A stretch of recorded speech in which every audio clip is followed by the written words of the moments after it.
Well, good morning, everyone. It's 9 o'clock, so I'm going to get us started today. I'd like to thank everyone for joining us, and I think there's a few more people yet to come, but I think they'll be able to join without any interruption to us. So I'll just do a few housekeeping points. So for today, please ensure that your microphone is on mute unless you intend to be speaking.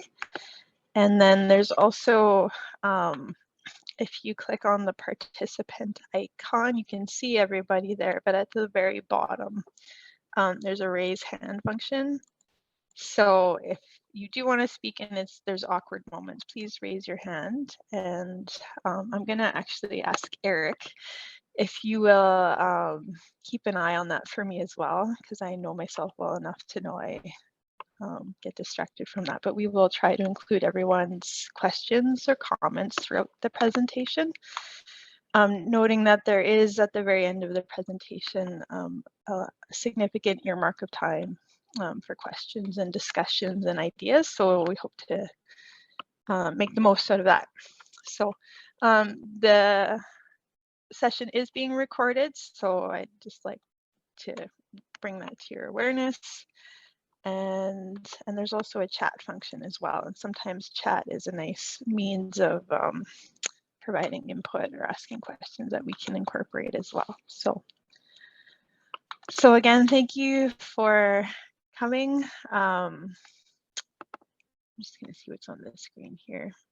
Oh yeah, so on here, housekeeping. And we have a Slido function here. So if you want to note, there's the QR code to scan. And there's also a code number here.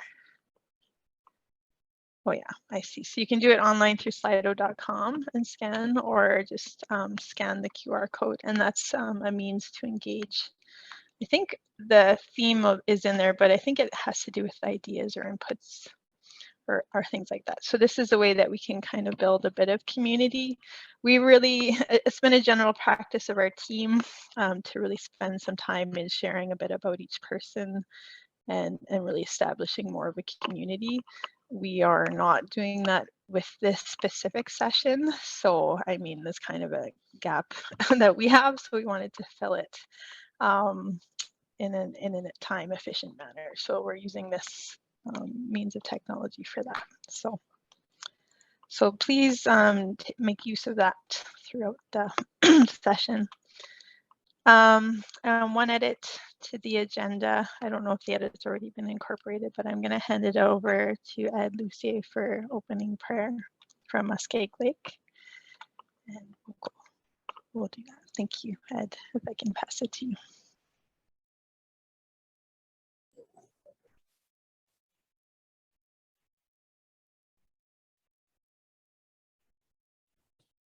Good morning, everyone. Thanks for being here. Thanks for finding an important day to talk about an important project.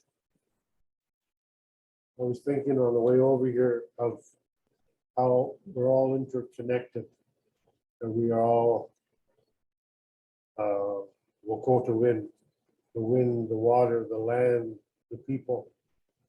And I was thinking of how these things can be disrupted.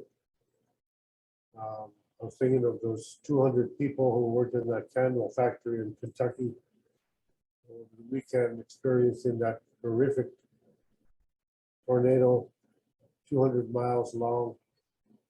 And people were saying, you know, we never saw anything like that. And to me, it's a sign. To me, it's there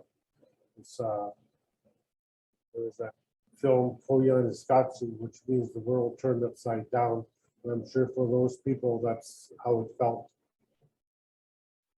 And I would like to take a moment and think of those people in that candle factory. Most of them were people of color, low paying jobs, itinerant and there were a lot of people killed there. And for all those other people who were harmed, their lives totally disrupted, destroyed along that whole path of, nature's wrath.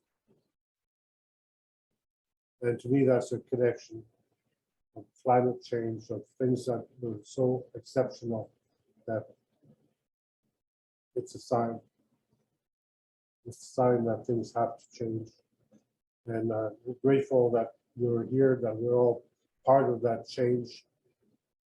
And I hope that the work we do here today and in the future will lessen the impact of these types of events and raise the consciousness of people to understand that we cannot go any longer with our heads in the sand, with our priorities in the wrong places. We have to think of one another, that we are, we'll quote them in, that we are all interconnected. And what does that mean? So with those thoughts, I would like to welcome everyone here. And I pray that we have a good day, that things are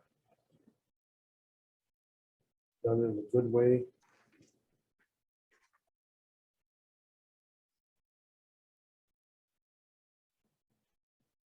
You could say a silent prayer in your own way for those who have experienced such pain, and for the promise of the work that we do, making a positive change in this world.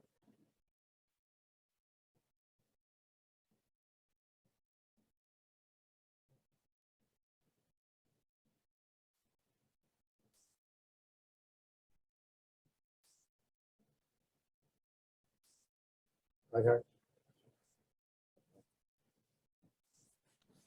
Hi, thank you, Ed. Thank you for starting us off in a good way.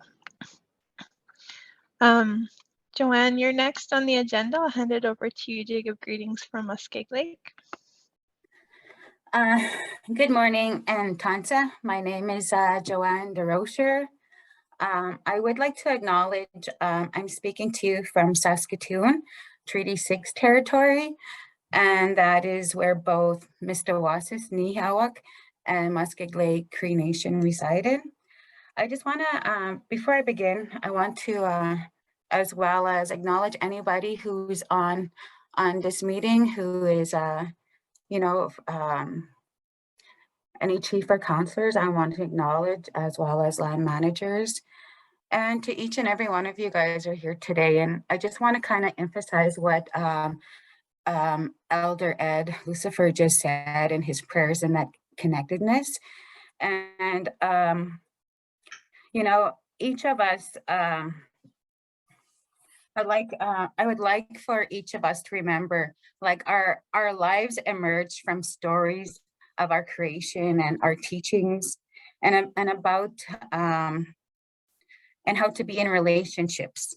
Stories and these teachings help us understand the essence of who we are. So, and that being said, I hope the spirit of understanding, building, as well as acknowledging and teaching are with us here today in this meeting. So I'm, as I said earlier, I'm the lands manager for Muskeg Lake Cree Nation.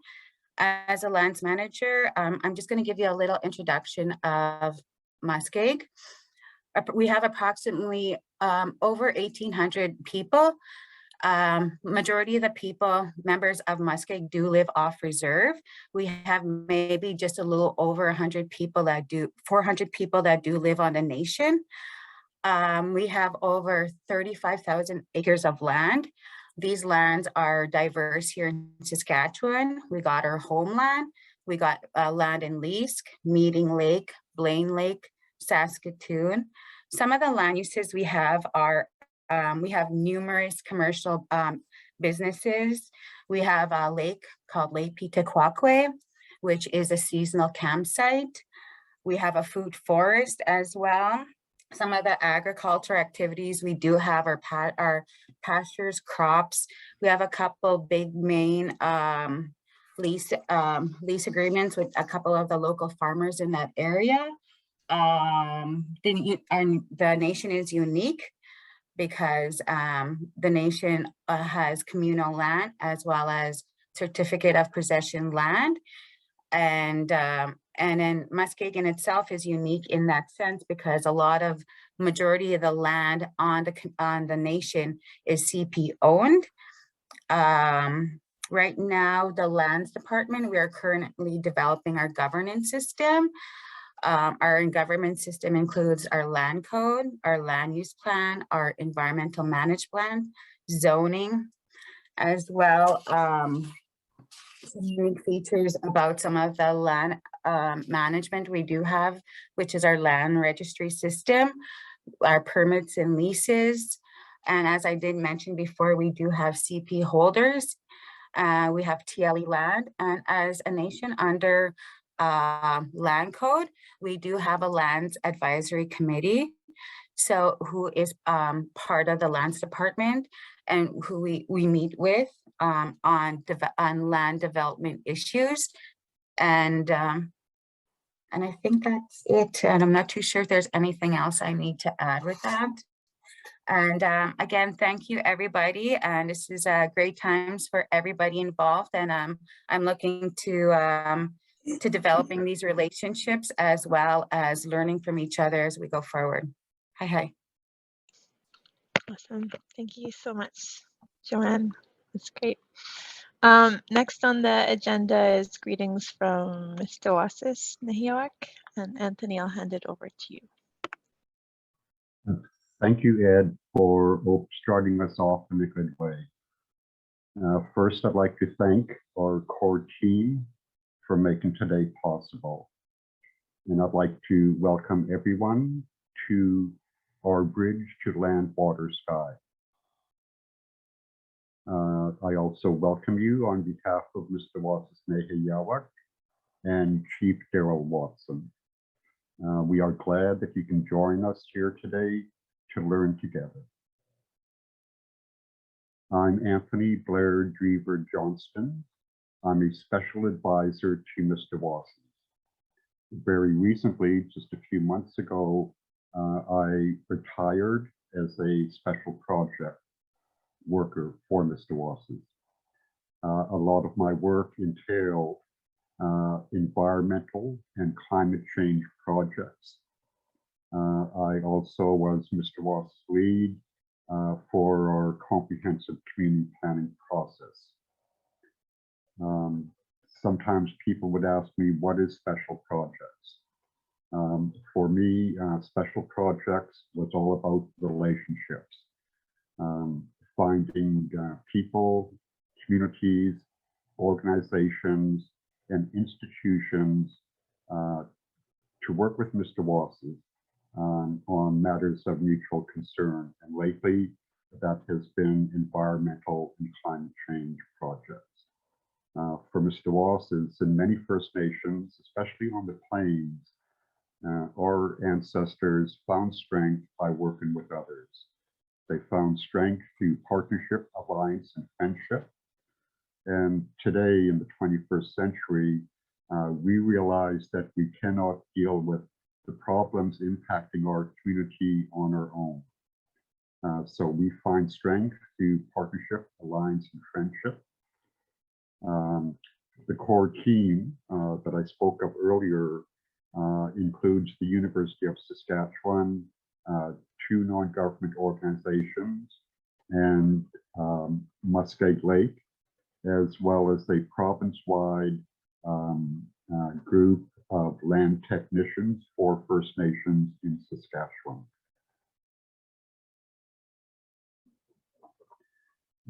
Our core team has been working together for a number of years on different projects, sometimes led by the university, sometimes led by an NGO, sometimes led by First Nations. This is likely the largest project of this scale for multi-year funding that we've collaborated on. So I want to thank everyone who joined us here today to learn about our bridge, and hopefully we'll form partnerships. Some of the partnerships that Mistawasis has began off in friendship. And I believe because we began off in friendship that we are much truer to our efforts to find a better life for the future. And with that, I'll say thank you and pass it back to Catherine. Thank you for your words, Anthony. I think that's an important point that certainly resonates with me, is the spirit of the foundation of our collective, and I think it shows in our work. So thank you, Anthony.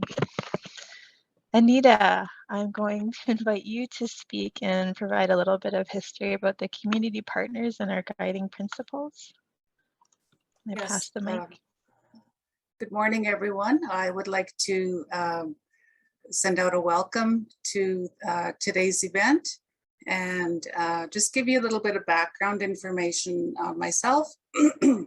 I'm from Mistawasis Nêhiyawak, and I grew up there from the age of 4. My parents moved us back home, and it's been my homeland, my community. Even though I was away for a number of years, it's been my go-to place, my sanctuary. So I really value the First Nation and the community as well. So I'll just provide a little bit of a background on their community partnerships. Mistawasis and Muskeg Lake Cree Nation are Cree communities located about an hour and a bit north of Saskatoon. And we have a history that goes back to the time of the buffalo that predates the signing of the Treaty 6 that both First Nations were signatory to. The original surveying of the First Nations shored each other against grid 792, with Muskeg Lake Cree Nation to the south and Mistawasis Nêhiyawak to the north. Land surrenders of the early 20th century reconfigured the reserves and replaced its people within a very short time period. Our current day partners were established, which was instigated by heavy precipitation in early 2005, 2006, which lasted, I think, to about 2010 in there somewhere.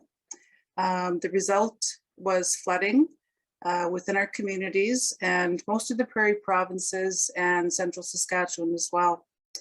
As a result of this, our off-reserve neighbors, the impacts from those communities created a ripple effect, and for those people downstream as well. Mistawasis waterways run through our First Nation and further to communities that are northeast, and eventually ends up in the North Saskatchewan River. So we're part of the North Saskatchewan watershed. Throughout different projects and works, we found ways to work together over the years. And at that time, we realized we needed to work with other people, other levels of government, other organizations, and neighboring communities as well as non-Indigenous communities. The partnerships we've developed through the years included the North Saskatchewan River Basin Council, Red Berry Lake Biosphere Region, Muskeg Lake Cree Nation, the University of Saskatchewan, and the Saskatchewan Aboriginal Lands Technicians, and other levels of provincial and federal governing bodies, all specific to various projects that were developed over the course of addressing interests through the years up to current date. And some of our guiding principles that we have, first and foremost, First Nations people, we love humor, we love to laugh. And that sort of is prevalent throughout our daily lives. And we've certainly brought it to this table of our core group. Another one of our guiding principles is integrity and honesty and truthfulness. And I believe that goes back to the treaty signing. So it's there, and we value that with utmost honesty. So, and our people, of course, developing capacity for our people, you know, bringing our people up to the 21st century and being key players and partners in whatever transpires within our First Nation. And with that, I would like to say thank you and welcome again. Thank you, Anita. Thank you. I think that gives some really important context about the values, so thank you. Next on the agenda, I see Melissa Arcand. I'll hand it over to you to give some background on the project and some of the strengths and challenges. Thanks. Sure, thanks, Catherine. I'm just going to share my screen because I'm going to show some images and some maps to kind of situate everybody to our project, as well as to provide some overall background and some context to kind of build on what everyone has said so far. So can you all see my main PowerPoint slide? Yes. Yeah. Okay, great. So just to introduce myself, I'm Melissa Arcand. I'm from the Muskeg Lake Cree Nation. So Muskeg Lake being one of the partner organizations and nations within this project. But I'm also a soil scientist. So I'm an associate professor in the Department of Soil Science at the University of Saskatchewan. So what I'm going to have my soil science hat on, but as well as my community member hat on. And so one thing that I've learned, even just within the context of this project, is that many people aren't aware of the sort of historical implications of settlement of the plains and what that has meant to Indigenous participation in agriculture, as well as what that has meant to our First Nations lands. So I'm going to hopefully quickly, there'll probably be lots of unknowns after this, but I'll be open to questions. But I'm going to try to quickly provide some of that historical context of why reserve agricultural lands and First Nations producers have, quite unique histories and what that means for present day situation, which is one of our present day situations is that most of our reserve land is actually farmed by non-Indigenous producers, and as well as that First Nations land holdings can be rather complex. So Joanne has already provided some information about that. She's used some terminology that some folks might not understand quite yet who are not Indigenous themselves, and so I'll try to provide some more information about that. So words like certificate of possession, that sort of thing. So before I talk about land, which was going to be the main thing I was going to talk about, I just want to really quickly talk about people and Indigenous people and prairie agriculture. So, Anita had mentioned that both Muskeg Lake and Mistawasis are signatories to Treaty 6, and Treaty 6 actually had agriculture really centrally featured within the treaty, within what was actually negotiated and what was agreed upon. And even prior to signing of the treaty, there are some Indigenous people in this area that were already taking up, sort of Eastern style forms of, or Western style forms of agriculture. And there's lots of historical documentation that indicates that a lot of First Nations people were initially quite successful in agriculture. But through, quite a number of policies, actions that the government imposed, they really sought to undermine that initial success. And this led to, quite substantial declines in Indigenous participation in the agricultural sector. And so although there were programs throughout the years, most notably the Saskatchewan Indian Agriculture Program, which was a training and extension program funded through the federal and I believe the provincial governments. They supported producers primarily in the 1970s and throughout into the 1990s, which increased probably the maximum number of First Nations producers in the province through this program, were about 600. But whereas today, at least according to the last agricultural census, there's only maybe about 140 First Nations producers in the province. So if you put that in context to what our population is, we comprise 11% of Saskatchewan population, but less than 1% of the producers in this province. So we are really grossly underrepresented in this sector. And so, part of this project is to try to begin to reverse that to a certain extent, at least to try to make that more equitable.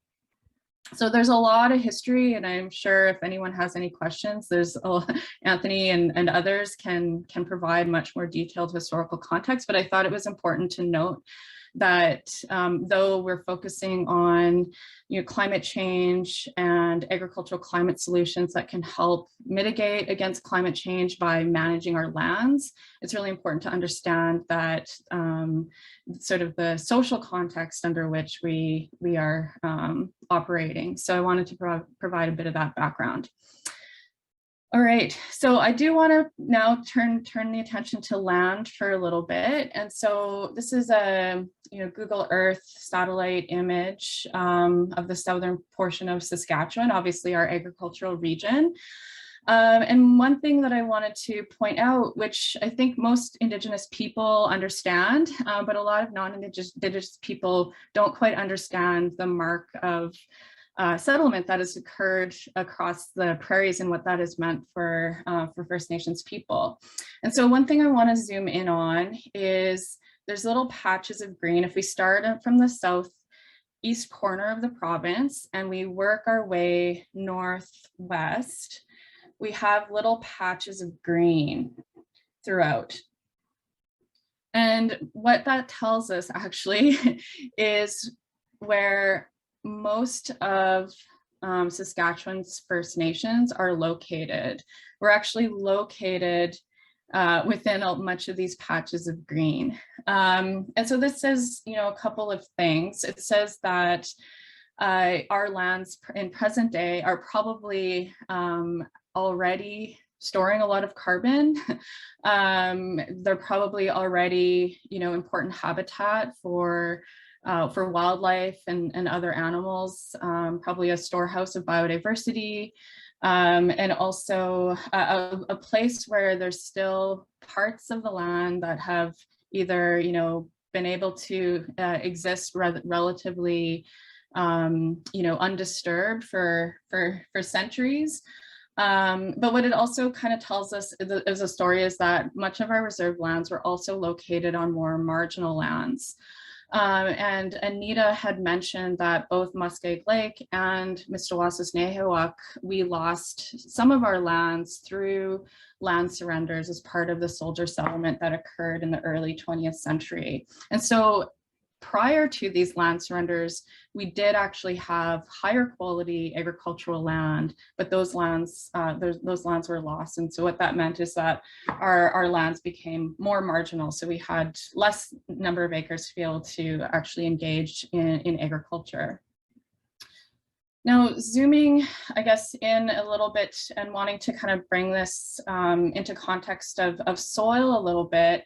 So most of the First Nations follow along that band of that sort of prairie parkland region. And so I just took a screenshot from the Saskatchewan Soil Information Service website, so anyone could have access to this information, but it just shows the different soil zones. So most First Nations, which are indicated in this sort of like gray color, those are the borders of the First Nations in Saskatchewan. Most communities that do have agricultural land are located in the black soil zone.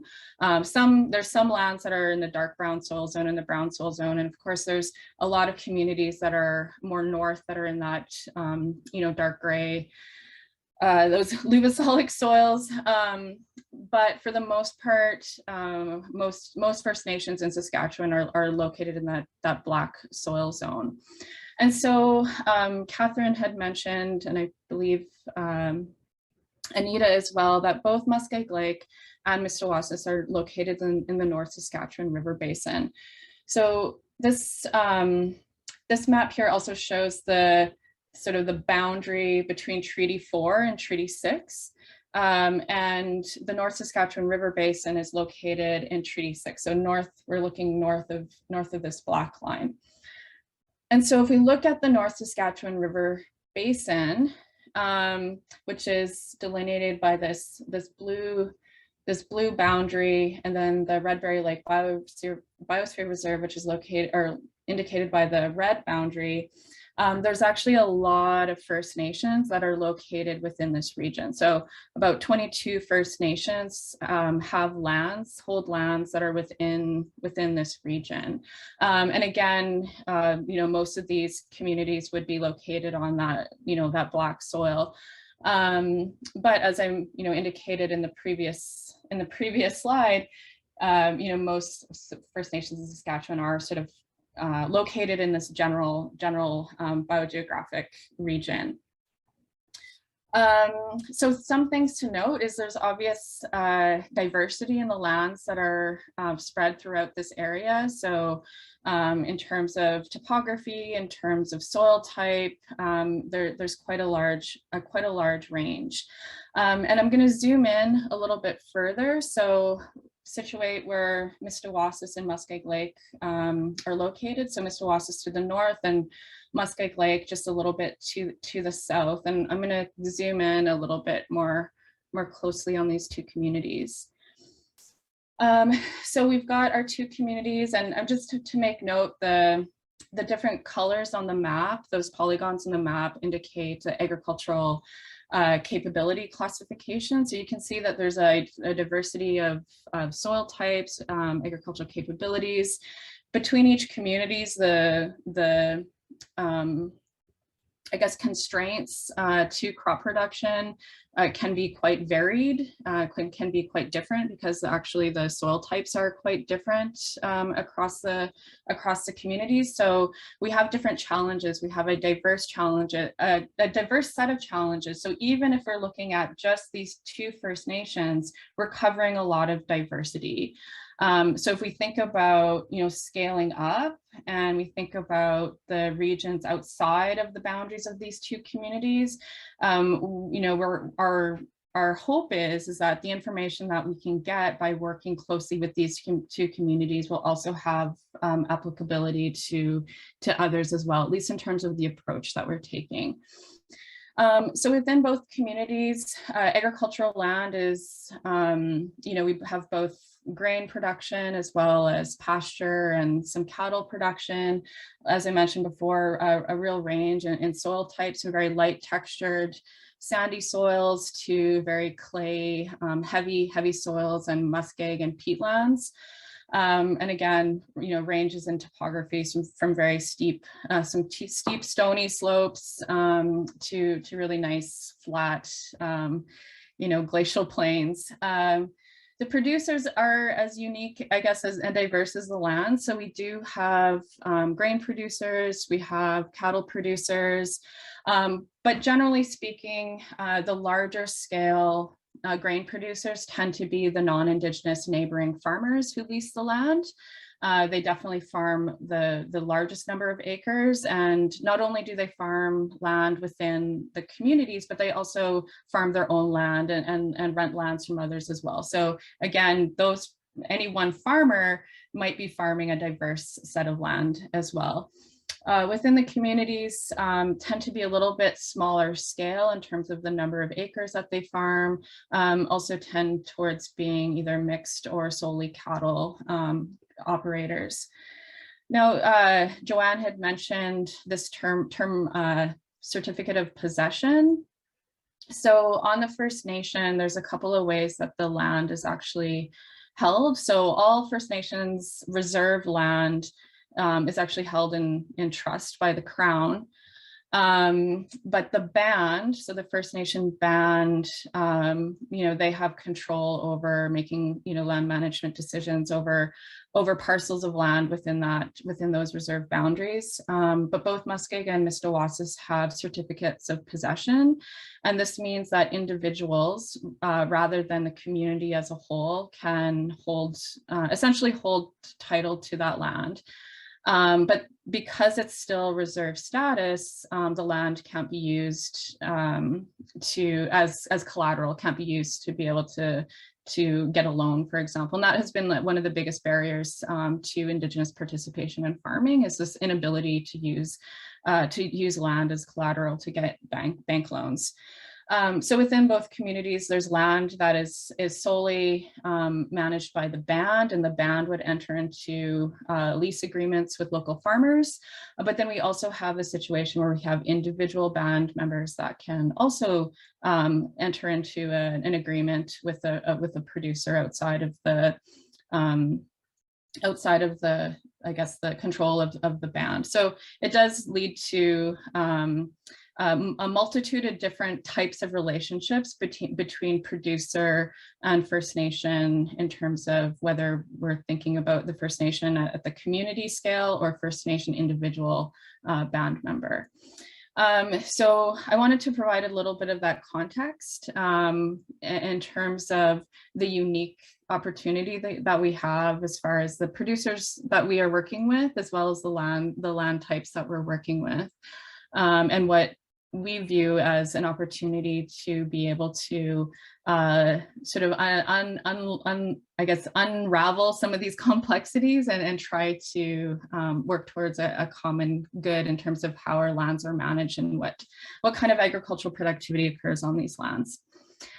So with that, I guess I'll end there, and I'll stop sharing my screen, and I'll pass it on to the next person.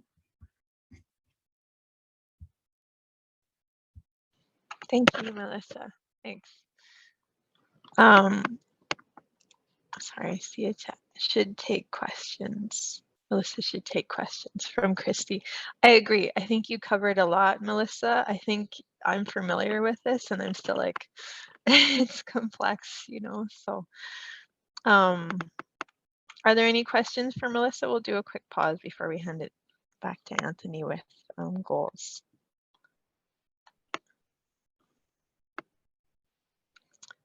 Melissa, I have a question then. So you described how some people have certificate of possession.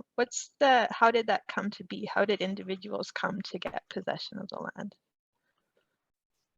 Maybe I can ask Anthony to elaborate on that. Sure. Is that okay, Anthony? I guess I have no choice. No, that's right.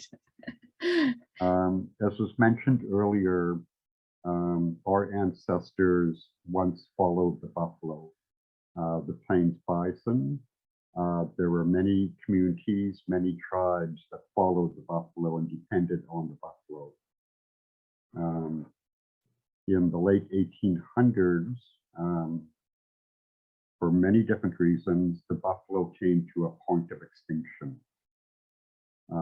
So our leaders at the time realized that we needed a new way to provide for ourselves for a good future. Our leaders knew that Easterners, Americans, and Europeans were coming to Western Canada, and they were bringing different forms of agriculture. So our leaders knew that agriculture could be the future that would provide for the people. So as mentioned by one or two others, we entered into Treaty Number 6 in 1876. And some of the treaty promises did provide for agriculture, for implements, for animals. Also in the late 1800s and early 1900s, many have heard about residential schools. Prior to that, there were what were called industrial schools. In those industrial schools, our members learned the latest farming techniques, on the latest technology. So as Melissa mentioned, in the early 1900s, our community, our First Nation farmers had very good crops. At times, they were the top crops in the region. And I think part of that is that our ancestors had a relationship, an intimate relationship with land, water, sky. We understood the land, we understood the climate, the environment, the ecosystem. So that when we switched to farming, our ancestors were very adept. They quickly took to farming. Through government policies, they wanted to encourage individuals to become farmers. So certificate of possession was a way to maybe reward the individual. So rather than a communal farm, we had individual farms.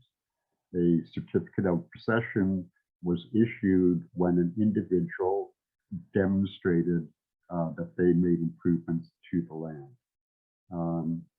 For First Nations, First Nation reserves, certificate of possessions are the highest level of individual ownership. Underlying that certificate of possession, it's still reserve land that's held in trust by the federal government.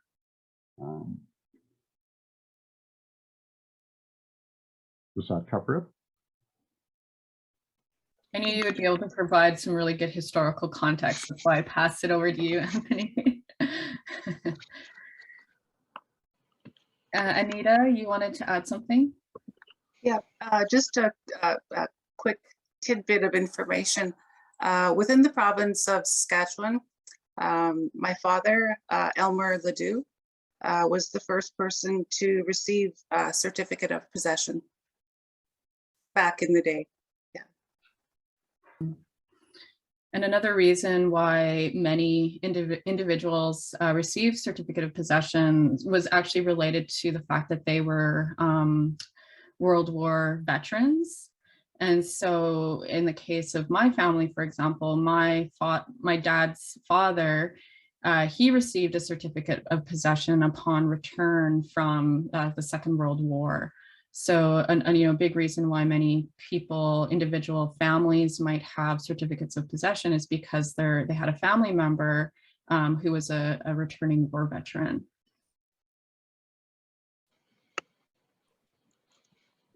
I'm sure that for our audience, perhaps has an idea of communal use or communal ownership. So certificate of possession can be, I guess, maybe contrasted or at times in conflict with the First Nation idea of communal use. So it did provide for individuals and families, but at times it was in conflict with, I guess, some First Nation values. And one thing that I learned recently, I'll just throw in there, is that the parcels of land given in certificate of possession were taken from the band, from the reserve status land, and given to individuals by the federal government, if that's correct. They weren't purchased outside of the band, so they were just given different jurisdiction, basically. I was surprised. Anthony, do you want to continue with reviewing our goals since we have you at the mic? Catherine, can I just add to that? Sorry, Anthony. And that's it's an interesting stories that we're sharing, because just to add to that, like Muskeg, a lot of I didn't know I attended Remembrance Day gathering at the school there, and I didn't know Muskeg actually is the highest per capita for members who attended a number of the different wars. And when you see our land base, you will understand why it's so different and unique in such a way that most of Muskeg is owned by CPP owners, and there's portions of communal. So I just wanted to add that as well. Okay, thank you. Sorry. Thanks. And Anthony, before you continue, sorry, thanks, Maddie, noting that Steve has his hand up, so I will pass the mic to Steve. Yes. This is Ed. I was wondering, Melissa, whether you have a bibliography of Indigenous land use and ownership, research papers or books. I know there's Clearing the Land. You know, there are books out there, but would be nice to have body of, you know, to see what's out there in terms of research that people could refer to. Yeah, Ed, we can, I can compile, I've already compiled some of that, which I can share with you. At the same time, there's a huge amount of, I guess, gaps in that research as well, right? So there's certainly some historical books that have been written, Lost Harvest by Sarah Carter, for example. And then there's a number of documents that would have been written by the federal government that, say, for example, highlighted the number of acres of land that have been surrendered. So in Saskatchewan alone, it was over 300,000 acres of land that was surrendered as part of the various like soldier settlement surrenders and others. So there's some of that documentation pulled together, but yeah, there's still a pretty big gap in terms of pulling it all together into a comprehensive summary. But I can share with you what I do have. Sure.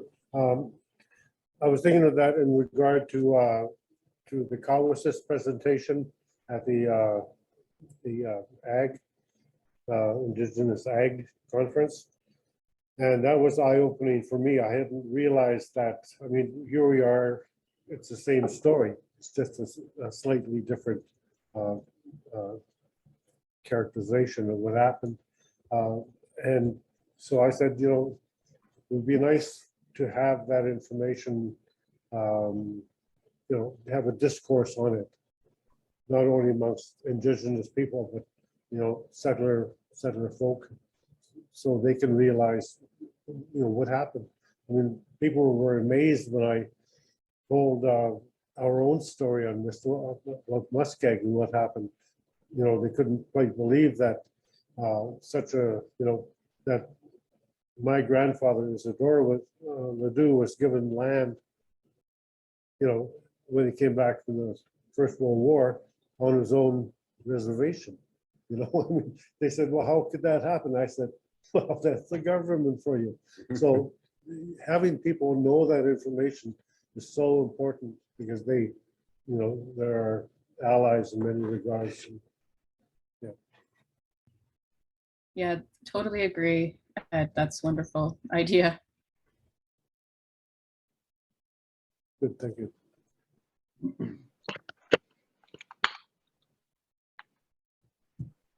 Okay, and just noting Callie's note. Yeah, that it would be great for the Ministry of Ag to also have those resources. I agree. I think that's great. So, Anthony, I'll pass it to you to share on our goals for this initiative. Okay, our Bridge to Land, Water, Sky is in the grant phase of Agriculture and Agri-Food Canada's program called Agricultural Climate Solutions, their Living Lab initiative. In January, we will be submitting our multi-year proposal, and we have some confidence that we will be successful. And that is part of the reason why we invited you here today to perhaps join us in phase 2 of the Living Lab initiative. I guess 2 pillars of the Living Lab initiative is to reduce greenhouse gas and capture carbon. In many ways, we want to move beyond these basic federal government requirements. The name Bridge to Land, Water, Sky, the basis for the name is that the bridge is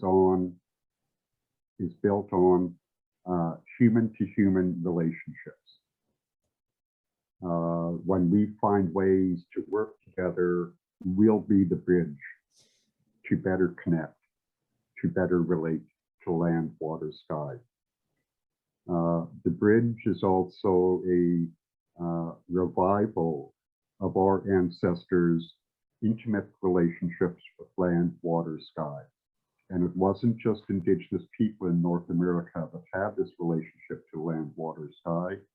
It was all ancient people around the world. So all of our ancestors at one time had a very intimate relationship, very intimate understanding of land, water, sky, and all aspects of land, water, sky. The second goal, increase food security and sovereignty, as partly described before, at one time, our ancestors were very self-sufficient. We were able to provide for ourselves because of that intimate understanding of our environment. And as was mentioned by Melissa and others, at one time, our members, that included my grandfather, were very successful farmers. And through this project, one of our goals is to return to being producers once again. But we've not been on the land in many cases for a number of generations. So we partly lost that connection to land. As was described, we were discouraged from farming after we became too successful. And it will take some time, maybe even 1 or 2 generations, for us to return to being successful farmers. And that is why we partner with others so that we can learn from one another. Mistawasis and many First Nation communities are implementing what are called land-based programming in our schools at all grade levels.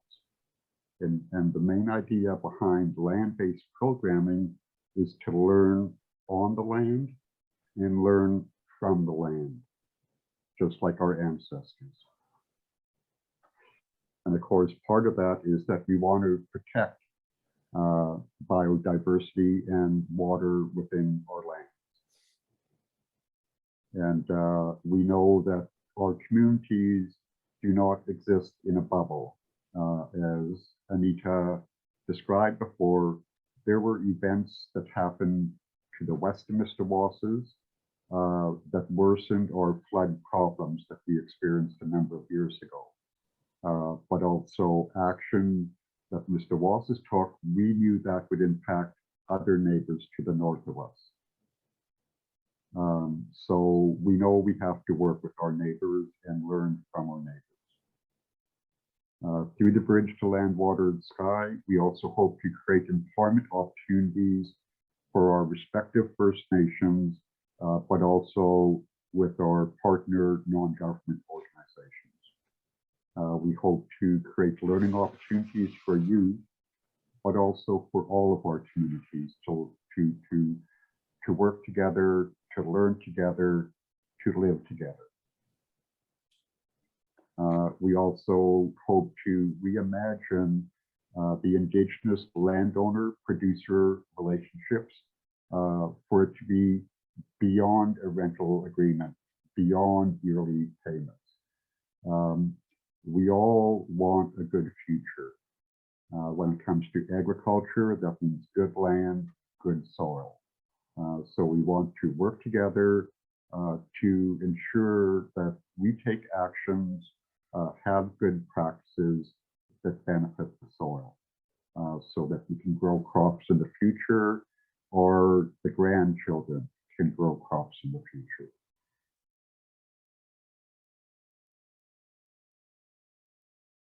Catherine? I thought that was then I didn't want to speak on you. Thank you so much, Anthony. I appreciate your review of that and your insight into that. I think it's more than just a few. I think it deserves more words than just a few PowerPoint bullets on the screen. So thank you. The time I have is 9:55. We're scheduled for a 10-minute break. I'm going to. Anthony, you need a fresh air break, don't you? Yes, usually when I turn off my camera, that means I'm having a puff of fresh air. Okay. Some people call it a cigarette. Okay. Well, then I will honor the 10 minutes. So we will reconvene at 10:05 and we will be prompt at that time. So thanks and have a quick fresh air, bathroom, coffee break, whatever you need. Okay, and Kali, I recognize you need to leave, so thank you for joining and we'll keep in touch with you. Thanks. Okay.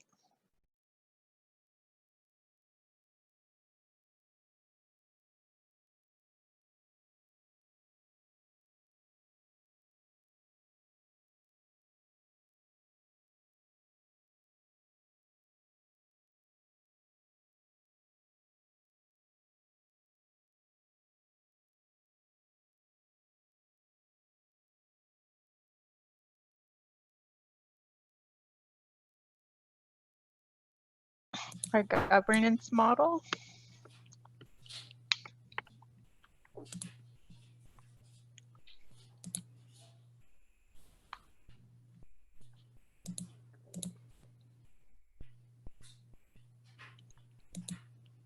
Thanks, Maddie.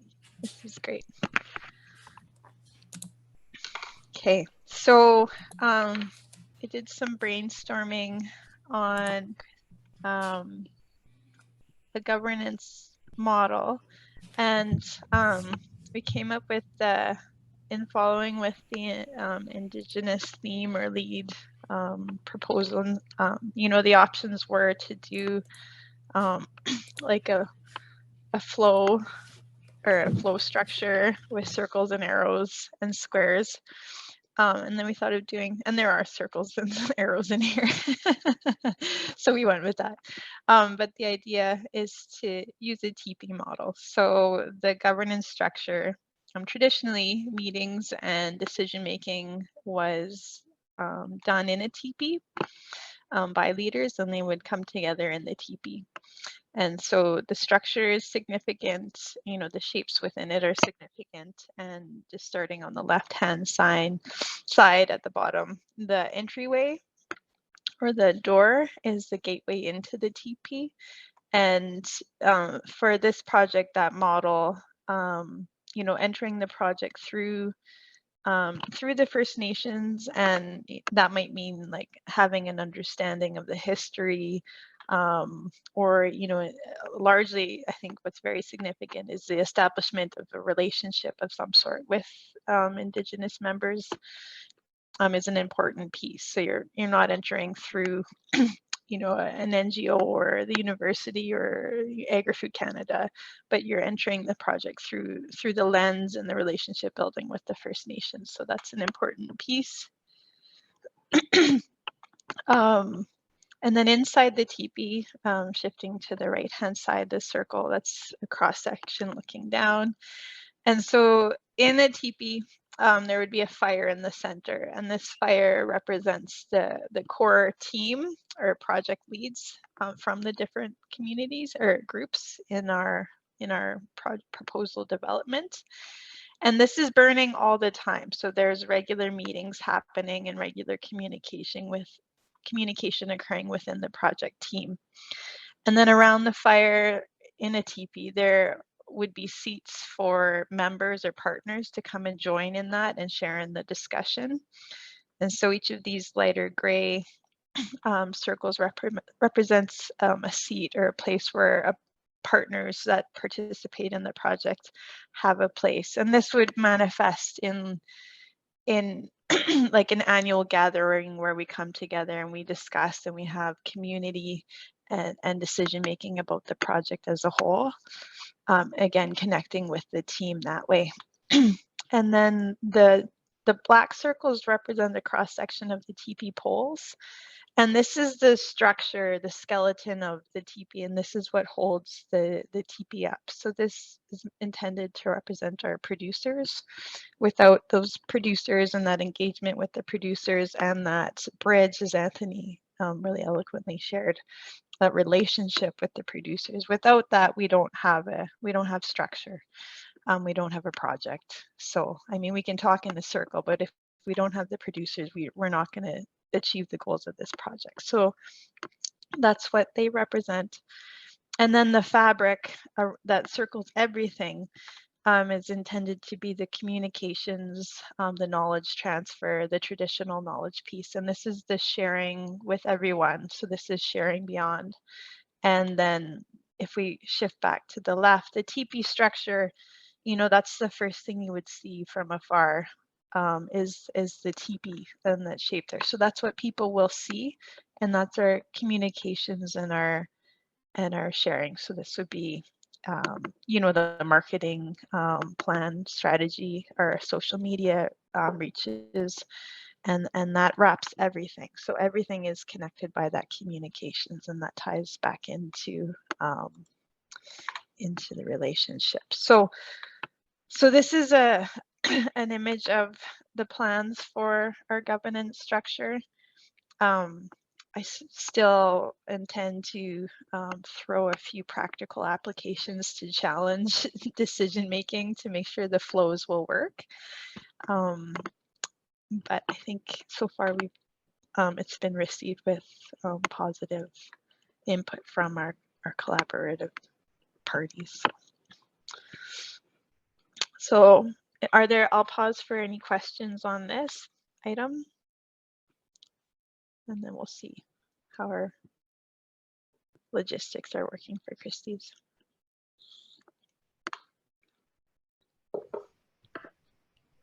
Hey, Catherine, I just see she put in the chat there, she emailed the presentation. I believe to you if. Okay, good morning, everyone. Thank you very much for the opportunity to share with you some of the ideas that the team has been working on. And most of you are aware of what the Living Labs approach is that Agri-Food Canada has been promoting over the last few years. So I won't go into great detail about that, but just kind of to start us out, for those people who are less familiar, you can go to the next slide, Maddie. We'll start out with kind of just the overview from Ag Canada. So the Living Labs initiative is a new approach to agricultural innovation in Canada. It brings together farmers, scientists, and other collaborators to co-develop and test innovative practices and technologies that address agro-environmental issues, and notably the issues around climate change are a priority for the government.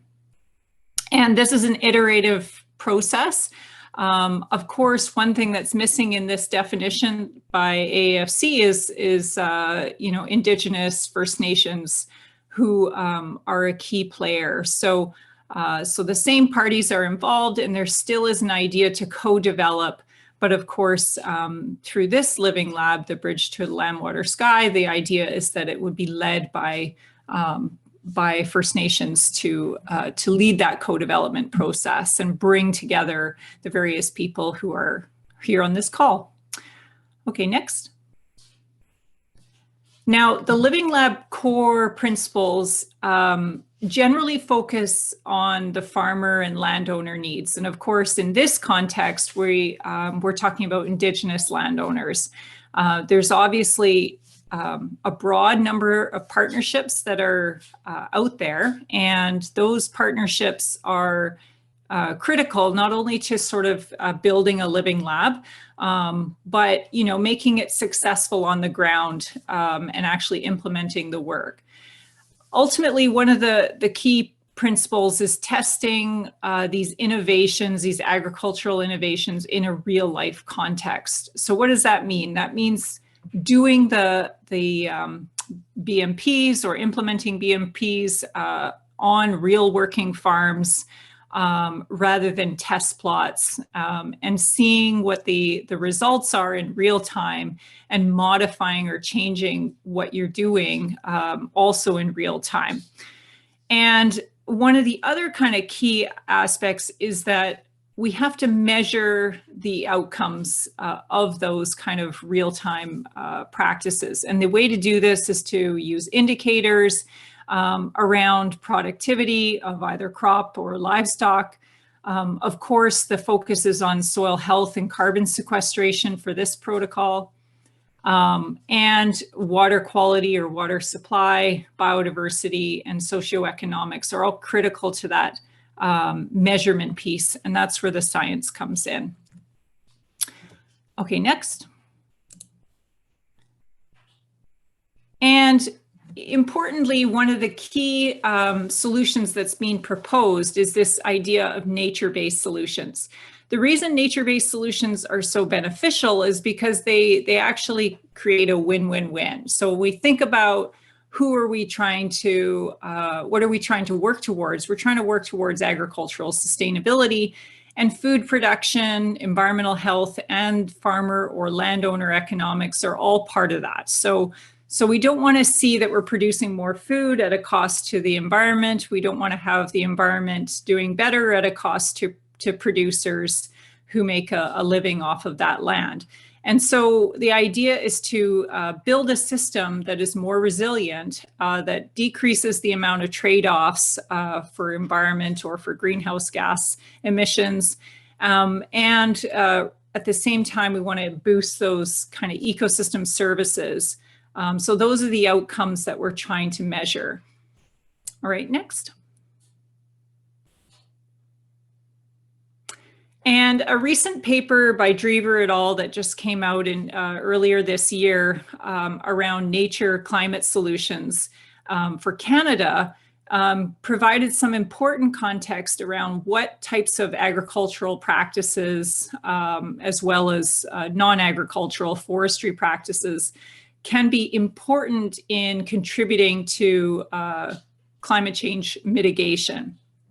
And so here on this graph, you can see, I know it might be a little bit fuzzy for some people, but you can always access the paper directly if you haven't got it on your desktop.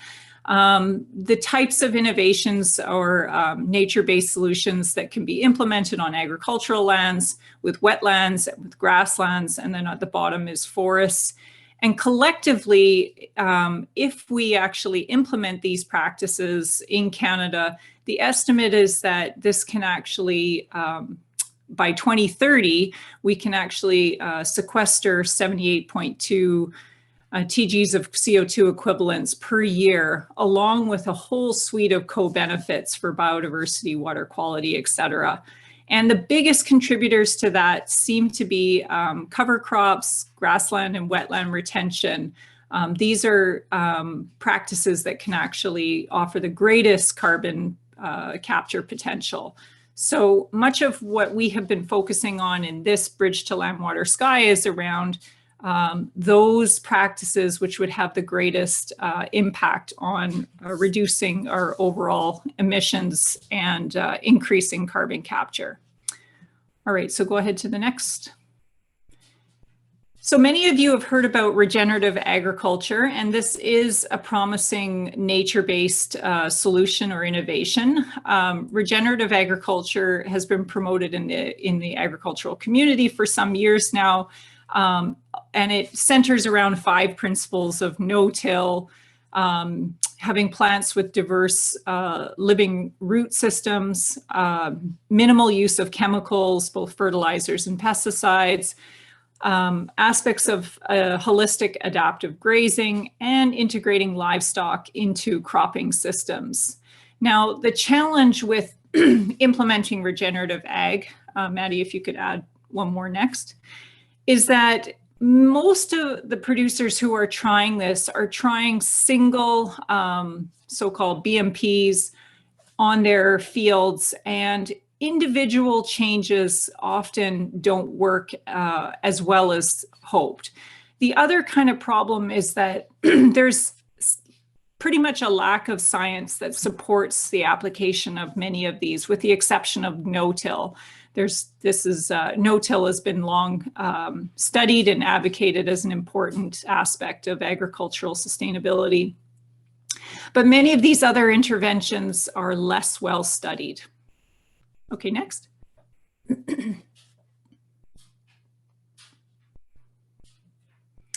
And you can put these up, I'll speak to each one of them. Great, you can, I think there's 5, maybe there's 6, there's 6. No, yeah, there's 6, go one more. Anyways, there we go. Thanks, there we go, thanks.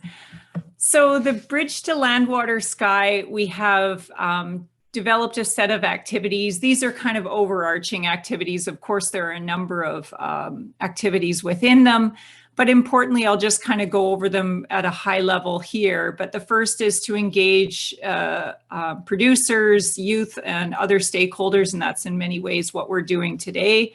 Build relationships and study those relationships as well so that we can improve on them.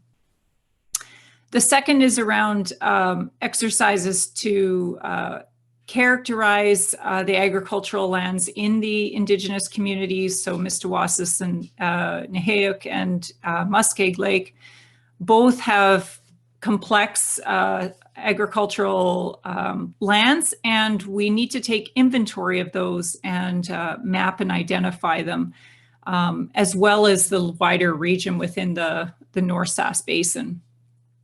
The third is to enhance cropland. And the idea here is to use bundles of BMPs. And I'm going to talk about this in just a second, so hold that thought. And the fourth is marginal land restoration. So as Melissa mentioned, there is quite a bit of marginal land in these First Nations communities, some of which has been converted to cropland, which probably never should have been in cropland, some of which is in grass, or rather just in weeds, and has really been a bit of a wasteland and needs attention to restore it. The fifth is around science and socioeconomic data collection. Of course, this is where I come in, and colleagues. So we have a number of scientists and economists, et cetera, who are going to be working as part of a team, as well as with Agriculture Agri-Food Canada scientists, to collect data on these implementations. And then the sixth is training, education, and demonstration. A big part of this project is to try and disseminate more broadly by engaging youth, by bringing in Indigenous individuals and community groups to actually be part of the transition, be part of the project in multiple ways, with the goal, as Anthony mentioned, eventually that we are moving towards Indigenous communities actually farming for themselves. We don't actually think that that's going to happen in 5 years, but this does start with this kind of a project to train, educate, and demonstrate, and build that important new paradigm in these communities. Okay, go to next. I think I've got 2 of these highlighted. So I'm going to talk a little bit more about number 3 and 4, which many of you will be perhaps interested in. So go ahead and to the next slide, Maddie. Thanks. So the first that I'll talk about is this idea of these bundles of BMPs on cropland. So the science tells us that doing one thing on a field is good sometimes. Doing multiple improvements on a single field is synergistic and offers a greater amount of benefits.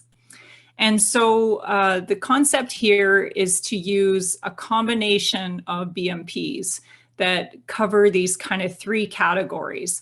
So in-field diversification and increasing the plant cover, The second is around landscape diversification, and the third is input reduction. Maddie, you can go ahead and put next. So under this category of in-field diversification and cover, there's a number of options. And what we're thinking about is having producers select the option that they want to do on their field.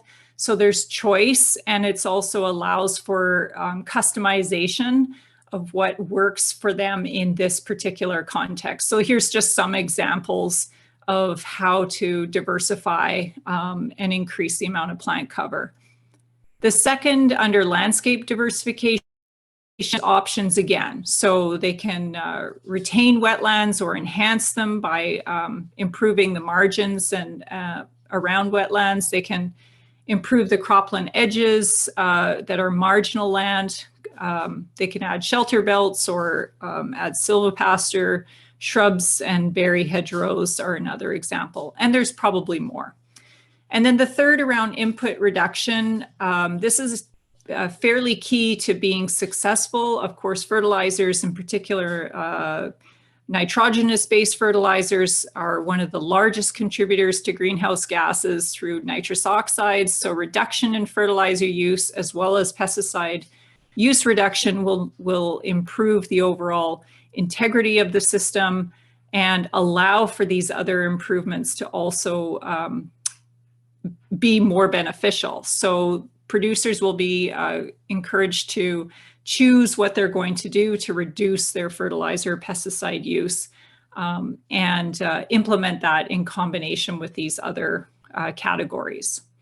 Now, we don't think that this is going to happen in one year, for example. The idea is to start with sort of a lower intensity and increase this over time. So there may be a transition period over the course of 4 or 5 years that will allow for producers to implement more area or more intensity for these different practices. All right, next. I'll just talk a little bit about the marginal land restoration activity.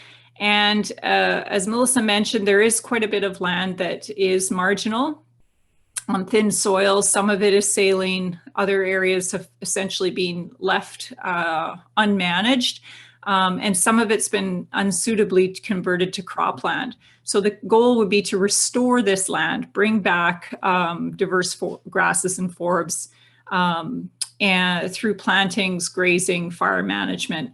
And ultimately, down in the future, the hope, of course, would be that some of these areas may actually support livestock, including bison. All right, next. So, of course, we wanted this presentation to precede the one that Catherine just gave about the governance structure, but I thought it would be useful to just keep in mind that we're doing things differently here. And one of the benefits of working in a living lab approach is that it's inclusive and participatory. So it's not just about scientists designing their experiments on a plot of land or on a producer's land, and the producer just says, sure, you can use it, and we just pay them. Rather, this is a process of planning, execution, and interpretation that's iterative, and all different people are part of that planning, execution, and interpretation. And importantly, the First Nations groups, notably Mistawasis and Muskeg, are core to that process of planning, execution, and interpretation. Right now, we're in the planning stage, and we have engaged a lot of these different groups, including producers, researchers, various advisors, part of the core team, and Mistawasis and Muskeg have been central to that, as well as staff members have been key to trying to keep this machine going. But we will be moving into sort of phase 2 in the next part of the project, which will still have a large planning phase. So it's not too late for people to be joining this living lab and being part of it. So I wanted to just emphasize that we are still in the planning phase, and we will be over the next several months. Okay, next, I think that's it. I'll just turn off or stop my video. And if anyone has any questions, I'm happy to answer those.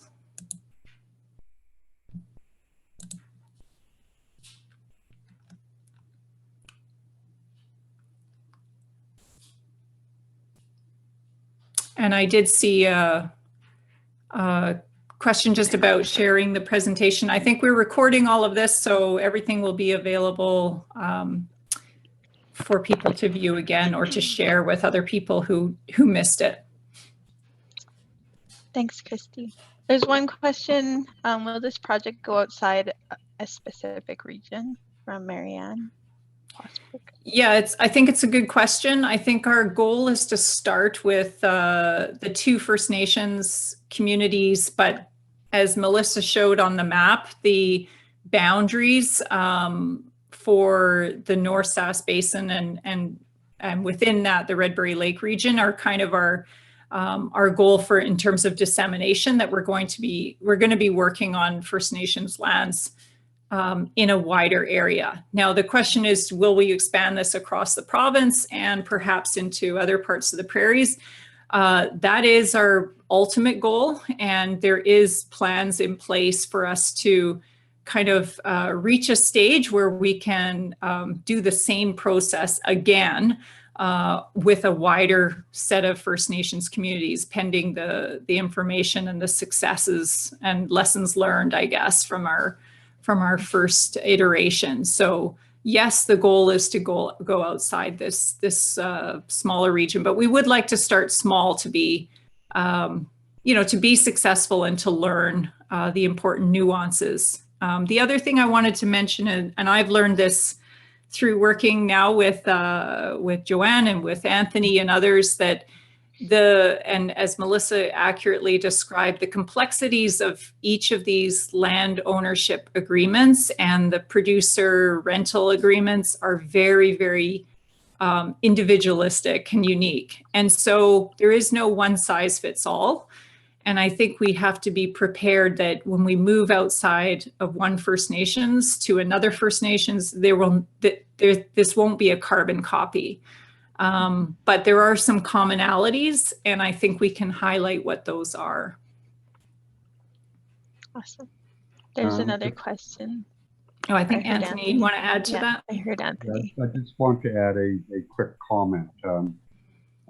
At our current phase and early on in the next phase, our main focus is on First Nation lands for Mistawasis and Muskeg, but also next year and after, we hope to engage and include other First Nations that were depicted in the mapping product. But in addition to that, we do wish to engage with non-Indigenous producers that have their operations off First Nation lands, especially the innovators or the early adopters of some of the practices that we're talking about. So while we want to focus on First Nation land, we also want to include those individual, maybe small producers that have adopted some of the practices that Christy had highlighted. Yeah, I think they're the farm experts, right? You know, they've been doing it. And this is where I think some of the community members in that broader context will be brought in, as well as the partner organizations in the agricultural community, et cetera, who have experience with some of these practices that will be hugely beneficial. I think Luke had a question about recruitment of producers before the January 15th deadline. Yes, we've already engaged with a number of producers who are committed to participate in this region, but there is a goal to engage more broadly after the deadline if we're successful in moving forward. But we do have a core number of producers, both large and small, who have agreed to work with the group.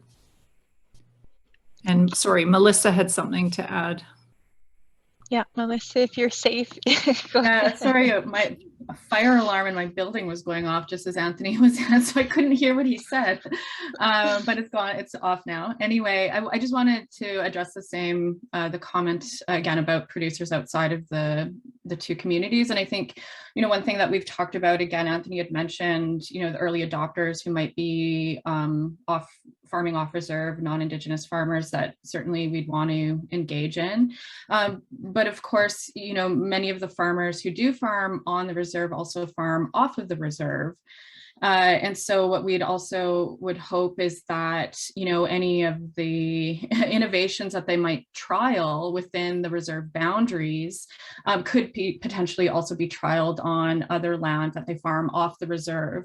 And so in addition to that, as I think we can all appreciate, is that the relationship between First Nations and the non-Indigenous producers hasn't always been, the most harmonious. And one of the things that we would really like to be able to do with this living lab is to have demonstration sites that are off the reserve, where perhaps we collaborate and have a field day that's hosted by our group and potentially through the Saskatchewan Aboriginal Lands Technicians as an example, but whereby we're able to have more deeper engagement with the non-Indigenous producers and First Nations, which would include the land managers and the, potentially other folks within the community to be able to learn about these, potential innovative practices. So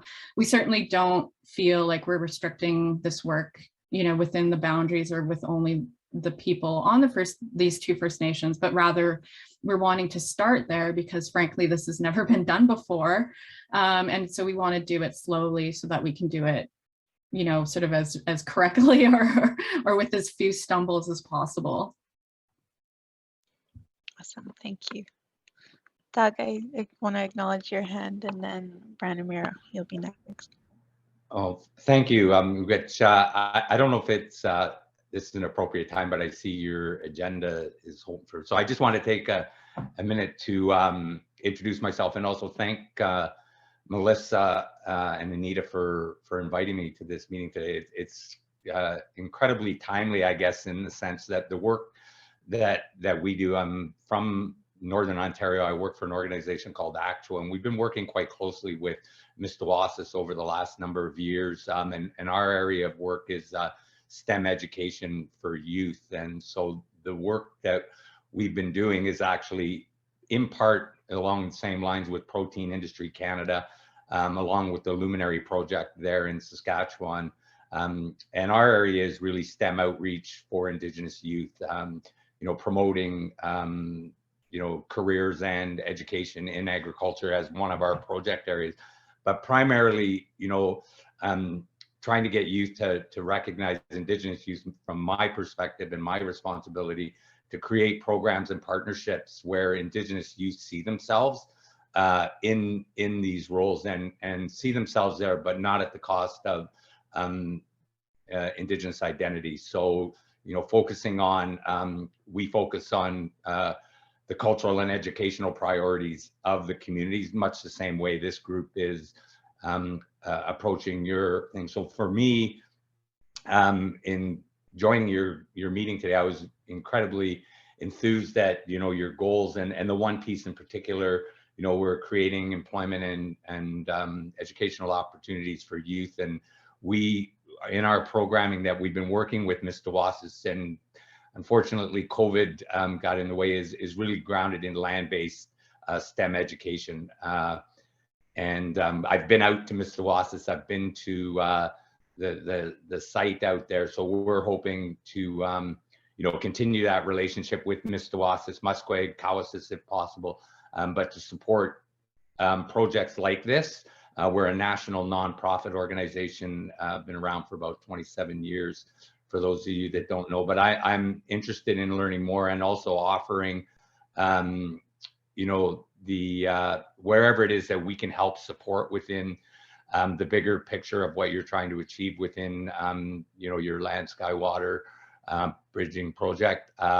We're here to provide that kind of support directly with land-based and youth engagement STEM opportunities. So thank you for the invitation. I'm really excited to hear what you're doing, and look forward to seeing where we can support you moving forward. Thank you, Doug. And nice to meet you. I know on Friday we were working on this and I was sharing about the Mistawasis cultural camp. So it's some really positive feedback from my perspective that you didn't get to hear, but it was an awesome program when it was still, as it was delivered. So Brandon, I'll hand it to you. Welcome. Thank you. Thank you. Thank you for the invitation. I'm really glad to hear what Anthony said, that you plan to expand the program, not just focus on the priorities that the Agriculture Canada funding is determining. So I'm glad to hear that the program does include the working on efficient and resilient agriculture systems, and also especially close to my heart for the conservation, restoration, and biodiversity. One thing that I would like to ask, I haven't heard a lot, is questions about the food security. Well, we mentioned food security, but also health in the communities. Is there any research going on to see whether the change in agriculture practices have consequences in increase diversity of diets and the increase in health in the communities they're practicing, and also whether there are any economic analysis, whether the change in agriculture practices increase the prosperity and quality of livelihoods on the farming communities in the area, or First Nation communities predominantly at the beginning. So economic and health aspects, in addition to resiliency of ag systems and restoration of biodiversity. Yeah, I think Melissa and I can try and answer that. I can say that there hasn't so far been a health expert, but I wholeheartedly agree with you, Branimir, that would be a tremendous addition. I'm not sure that we would see outcomes related to health change in the time span that this project, but of course the intent with these sort of funding applications is that they will initiate and that there will be long-term continuation of other related funding activities. With respect to the sort of broader socioeconomic changes, yes, the goal is to collect measurements through a number of practices and surveys, et cetera, that will be delivered by the First Nations community. So they would initiate this work to actually try and study the economic benefits as well as the social benefits. And so I think that's an exciting part of it. Anthony probably can add more, and maybe Melissa. Yes, perhaps I can add 2 points. One is that outside of this bridge to land, water, sky collaboration, Mistawasis, Muskeg, and other First Nations have been working with the University of Saskatchewan, particularly the School of Environment and Sustainability, for a number of years on various projects. Very recently, Mistawasis has began working with the College of Arts and Science Geography Department, and this coming spring, a 400-level university geography course called Environment and Health will be integrating with our grade 10 students at our new high school. This will be a yearly course that will take place. It's a spring session course, so it's very compressed. The first week, our high school students will go to campus and spend time with the university students and faculty members. And then the university students will come to Mistawasis and live on Mistawasis for 3 to 5 days, sitting with our grade 10 students and walking the land, learning from the land, learning on the land with our grade 10 students. And our grade 10s and university students will then begin to identify potential research projects around environment and health and work on those projects together. We have other pieces outside of this bridge that have been working towards what we now call the Bridge to Land, Water, Sky. Earlier in one of Christie's slides, she dropped a little hint about the buffalo. We will have another project running in parallel with the bridge. I've already started to create a team of partners that we've been working with on a number of years to bring buffalo back to our lands, not just as a food source, but we often call the buffalo brother buffalo. As I mentioned earlier, at one time, there were many tribes that followed the buffalo across the Great Plains, or what we now call North America. For my people, the Nêhiyawak, we were originally more eastern, woodland, river people. In advance of the fur trade, we became more settled on the prairie provinces. So we learned from other tribes, but we also learned from the buffalo how to survive in what could be a very harsh environment. So as we define ourselves as a nation in the 21st century, we need brother buffalo beside us to define ourselves as a people, as a nation. In tandem with this bridge, we will be identifying lands and preparing lands to bring the buffalo back. There are many First Nations on the prairie provinces that are doing just that. They're looking for ways to bring back the buffalo.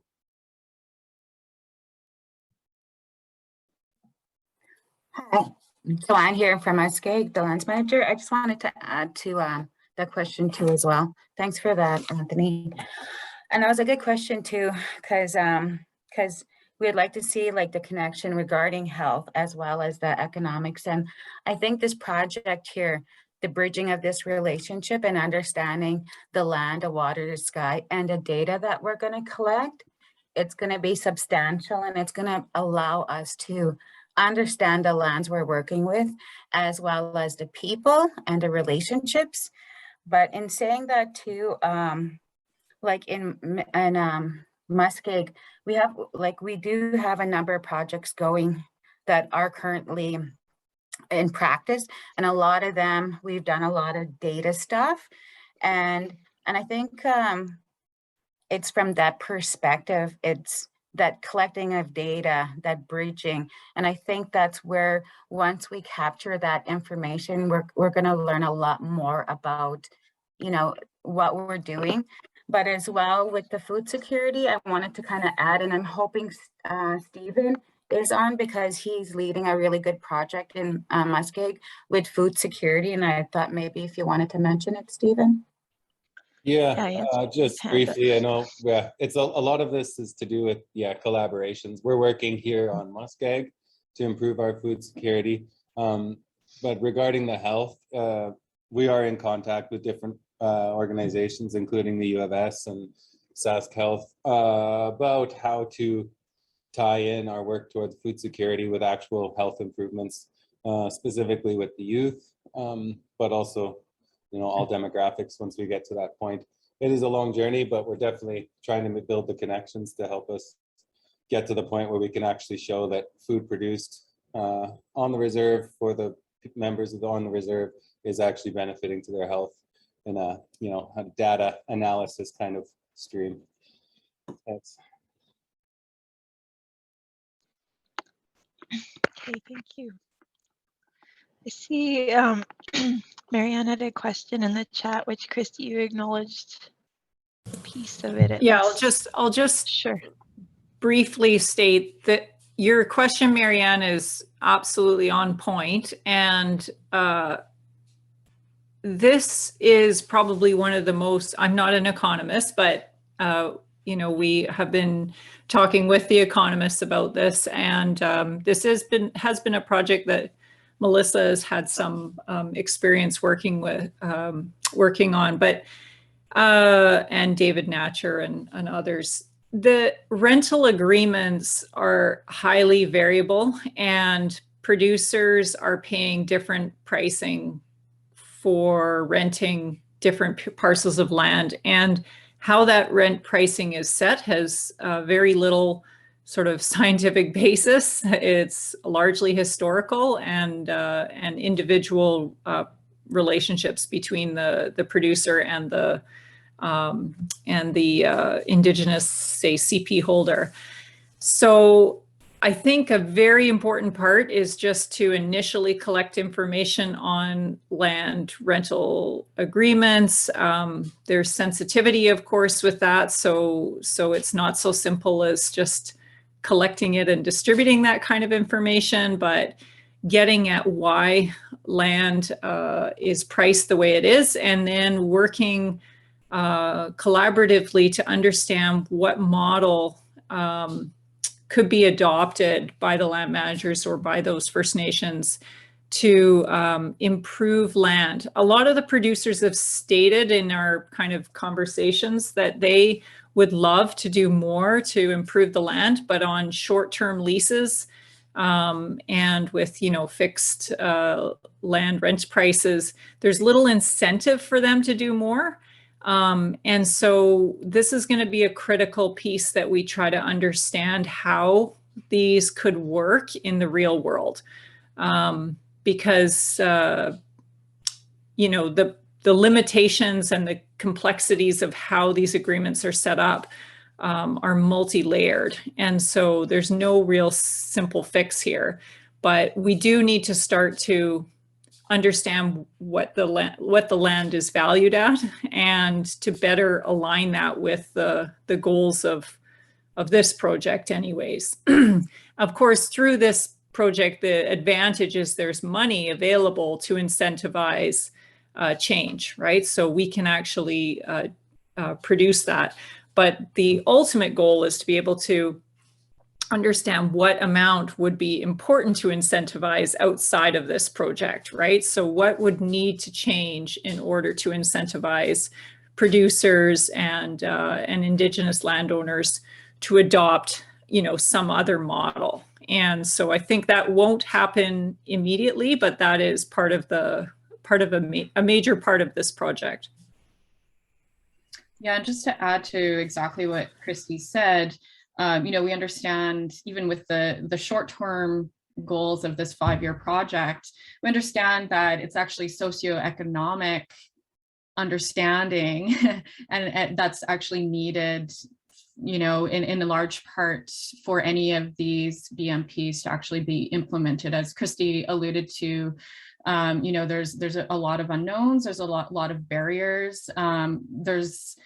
We don't quite understand, well, okay, well, what would incentivize a producer to adopt a certain practice? And I think right now there's a certain amount of even potential disincentivization that's occurring. And so we're wanting to understand how to kind of dismantle those barriers and understand, well, what are some of those structural barriers that are inherent to like First Nation non-Indigenous producer relationship. And so that's really going to be critical. And where we see a really good potential outcome of this project is to understand that a little bit better.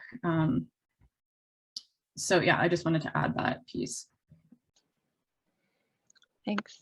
I think that's a great segue into John's presentation, but I'll do one pause for Steve and then everyone, it's a bit, no. Ed has raised my hand, so Ed, go ahead, and then we'll segue into John's presentation.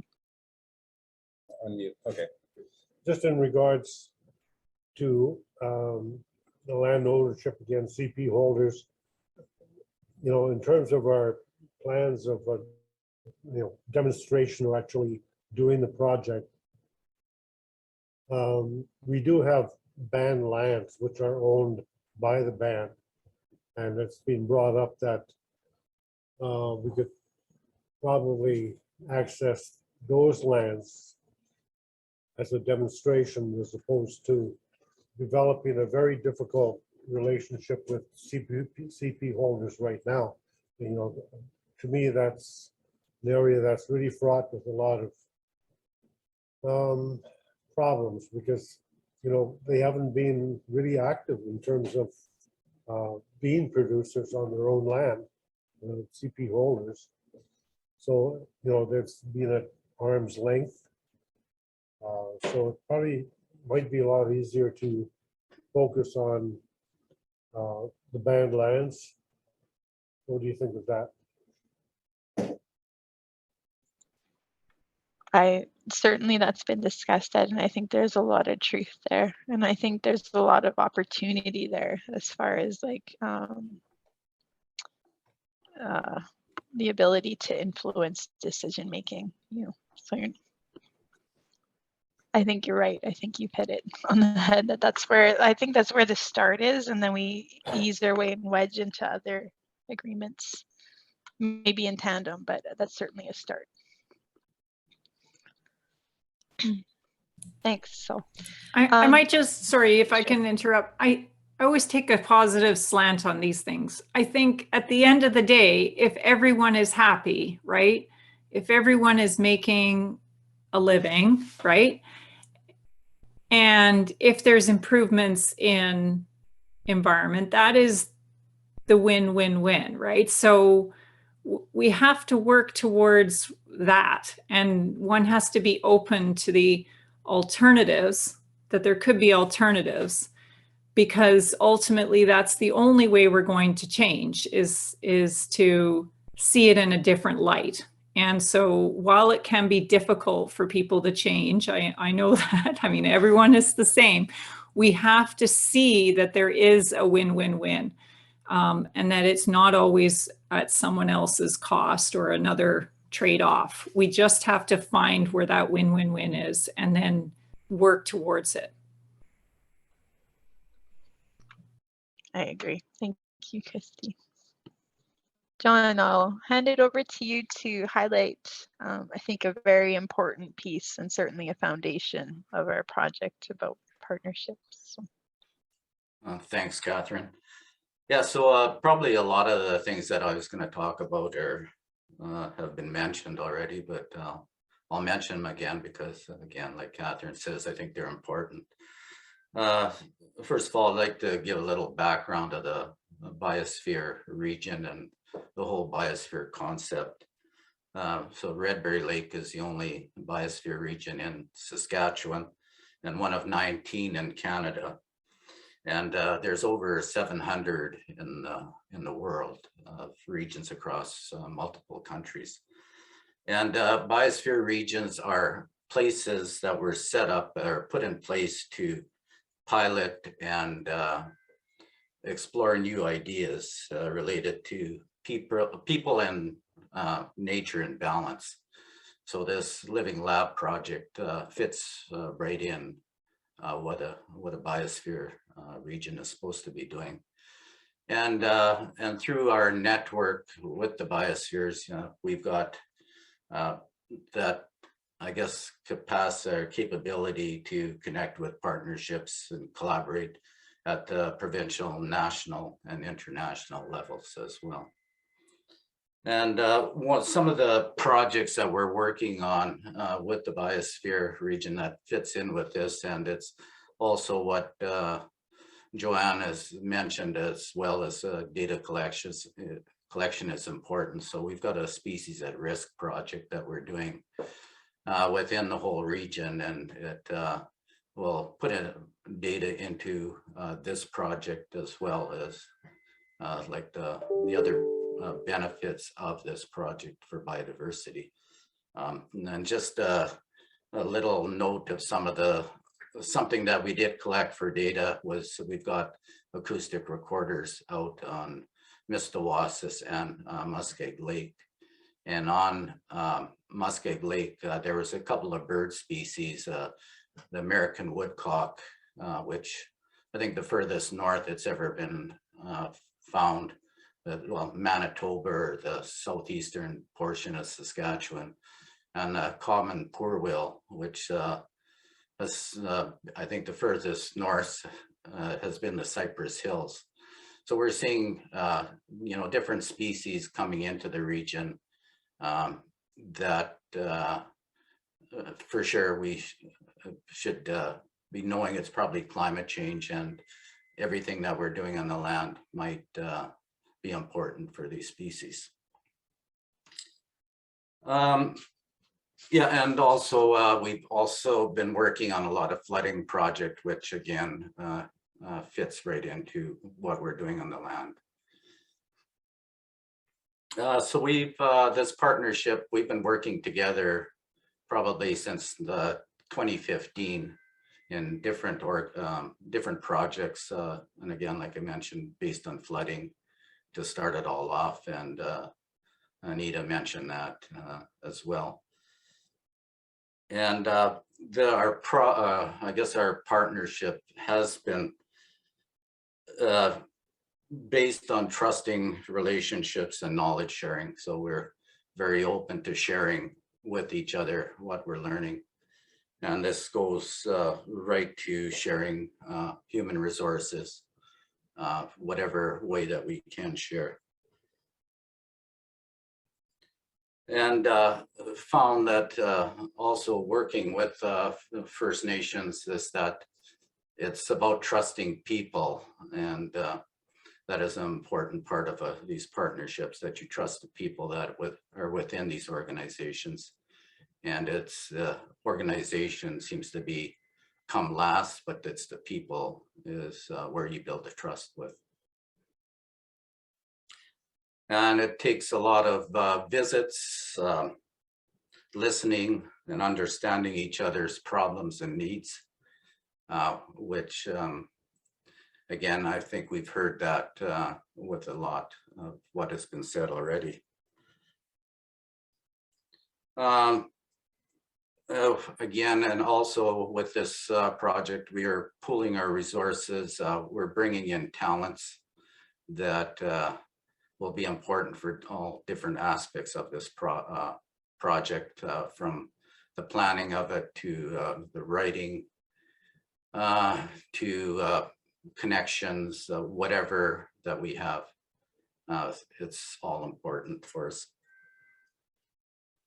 And again, this partnership is bringing together Indigenous knowledge, academia, and NGOs that will be put together to build positive impacts for Indigenous nations communities and our rural communities and farmers as well, and to bring economic development with environmental farm practices. And it'll be important for us to collaborate with like-minded partners for the Bridge to Land, Water, Sky project to make a successful living lab in our region and in the province. And again, putting a project like the Living Lab cannot happen without great solid partners. So I think we're looking forward to anybody else that wants to partner, like Christy says, and that we're still open, and yeah, looking forward to a good partnership with anybody that is willing to work with us. Awesome. That's everything, John. Thanks, John. Oh yeah, so Maddie showed this, and I thought we could do it at the break, but why don't we do this quick, and then we will segue into some more discussion about questions. I also put a link in the chat with to a Google Excel doc that itemizes our activity goals. And so if you want to put comments or express interest in particular pieces of that, you're welcome to do so. And then I'm like, really good at multitasking, but I really wanted to scan this. I'm just gonna pause for a sec. There, I got it.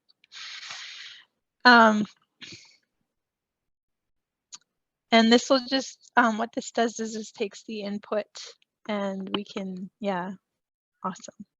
This is our survey. This will collect some data as to opportunities as well. I'm also gonna hijack the agenda. This is common for me. Maddie, maybe you let me. Oh, wait. No, I can do it, I think. Just trying to find it.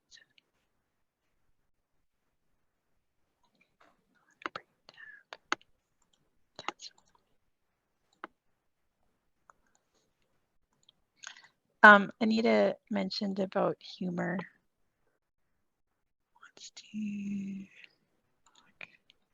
And I love humor too.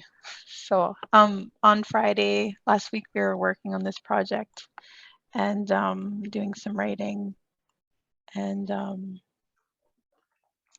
we came up with a piece that really shows, you know, a specific need for this, rethinking things that I wanted to share, but I'm just struggling to do so. Maybe if I do this. So I won't, I don't know. My hijack failed. Are there any other questions or comments? I guess specific to your own organization and your own interest. And I guess ways that you think there might be a partnership or opportunity. Partnerships, friendships, and collaborations are a significant pillar to all of our meetings and to this initiative. And so I think it's a big piece. If you haven't already expressed it, I think we'll just give pause for that. Or if there's questions, yeah, which is fair. I'm sure we didn't cover absolutely everything. Catherine, I forgot to mention that just talking about First Nations lands within the region, just within our biosphere region, we have, well, 3 First Nation communities that in total 67,000 acres. And one of the ones that we haven't mentioned that is very close to Muskeg, as well as Lucky Man, who have 7,600 acres that is all in pasture and is, I guess, managed by some local landowners that rent out the land. And I don't know what that land agreement is, but that'll be a good one to work with. And we've also got 7 First Nations with TLE lands, Treaty Land Entitlement Lands, which is another acronym that somebody might want to give a little history of that. And that totals 56,000 acres. Mm-hmm. So there's a lot of cropland and pasture land that is owned by First Nations within the bigger region. And that does not include the whole North Saskatchewan River, which basin, which would probably triple that. Mm-hmm. I'll go to Elizabeth. Thanks, John. I'll go to Elizabeth. You have your hand up, and then I'll address Melissa's kind of comment there. Okay, hi there. So today the hat I'm wearing is with an organization that's relatively new called One School, One Farm Shelter Built Project. And we match particularly teachers with land stewards all across Saskatchewan right now. And so far, like we're relatively new, but so far it's been amazing. And we have quite a waiting list of both teachers and land stewards that want to get involved. And so the process is to learn about soil health and eco buffers or prairie strips, whatever is best suited for the site, have the students develop it. One of our teachers used Minecraft to get the kids really into it. And so they designed the eco buffer. And then they go out for planting days. And then this is part of their curriculum. So the teachers incorporate it into their learning for the year. So I was struggling to see how we would fit into this, but then I thought, well, if there's a way to partner to have each new teacher and each new land steward that signs up with us to come out to one of the living labs and do a work day, right? Like say we could come out, we could help, say you're planting a prairie strip or a shelter belt. Somebody, if you have staff, somebody could be teaching them, you know, proper ways to plant, and about the whole project and about the relationships behind the project. I think that could be really mutually beneficial, just to have more students, more urban kids too, coming out and learning about this, because we have a lot of urban schools that are involved. And then also like having the youth, you know, maybe the youth from the First Nations and the youth from the urban schools, you know, creating that relationship and planting together. So if you guys are interested in that, I'm all for it. We can talk. Hi, Melissa. I would think absolutely. I know, and I think that's a key point. I know reconciliation isn't on here, but it comes up a lot in our discussions and conversations. You know, a lot of these are reconciliation pieces and meaningful engagement. So, you know, I think those are, you know, even though they're not specifically itemized, they're definitely those peripheral outcomes that are really positives. I think that are going to be natural products of this work. So yeah, I agree. So my link isn't working because I didn't run it through Maddie first. So agreed. I did figure out how to share, so I'll just do that now. So this is what we're working on. Again, this humor piece. Redefining this and teaching, you know, the federal government about what this means. We're not talking about a man on a boat eating a hot dog necessarily, but exploring this and shaping it into people's minds, what it really means, or different ways of knowing this, I guess. Did you get it? Haha. Okay.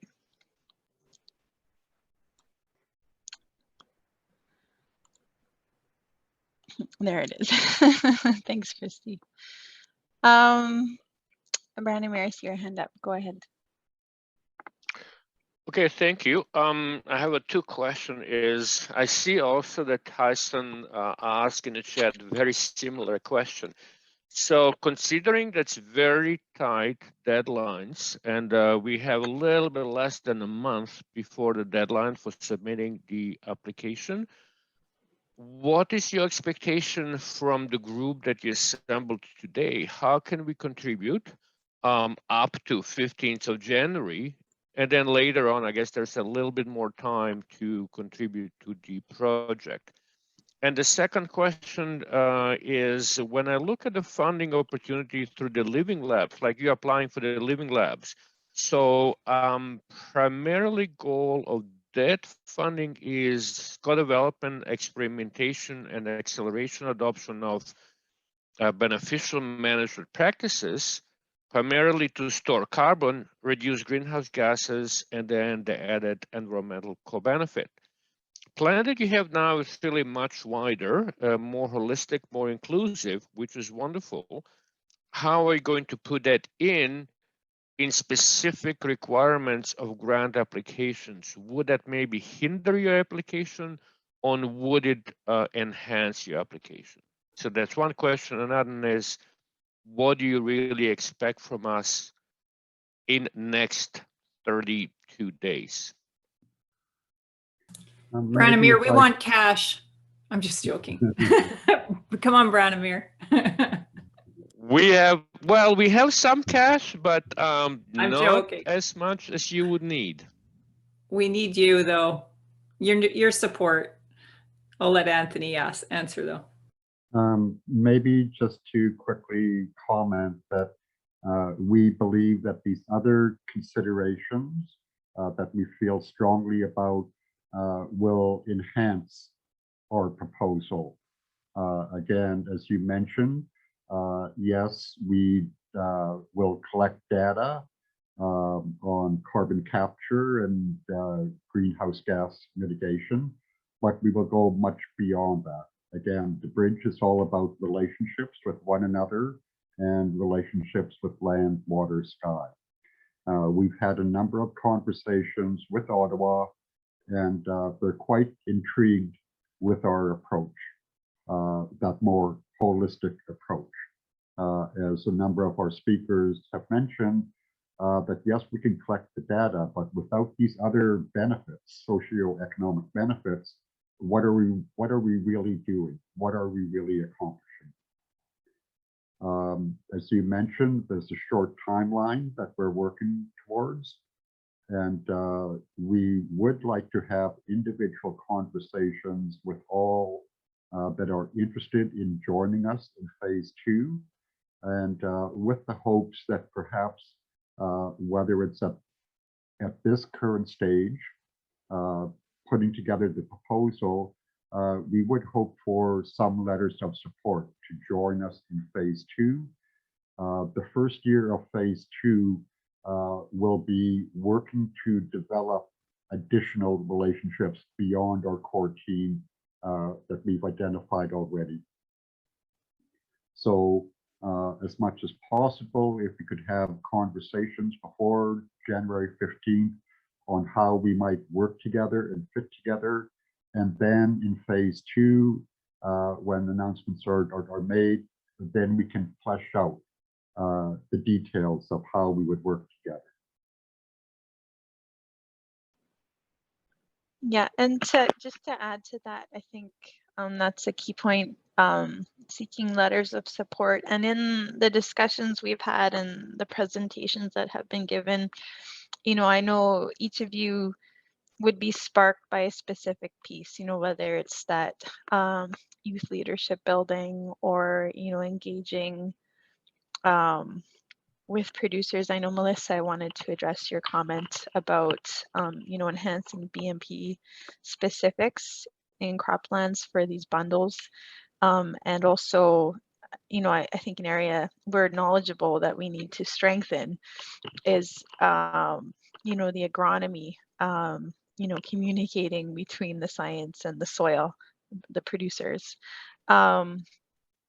Those are all needs, you know, and opportunities for strength. So if there is an interest, and if you're compelled to participate, a letter of support, and please feel welcome by our team to itemize areas where you feel that, you know, the specifics that either excite you or you feel that you could contribute and strengthen our proposal. I think there's a tendency to want to vet that, but, you know, we welcome those details and that support. So, and then Tyson, you had a question about the most appropriate way for us to engage. Again, the letter of support to start, you know, it is such a short time frame. Upon approval, we would have that TP gathering where we, you know, talk more specifically and get into the weeds. And it's been a challenge, you know, to stay out of the weeds and get into the weeds through this project for all of us. So that would certainly be an outcome post January 15th.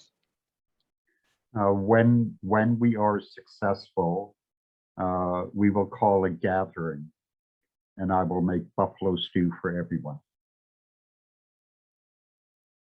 And yes, Tyson, by all means, please share your ideas on the floor now. I mean, we still have time. And then Doug, I see that I'll come to you next after Tyson.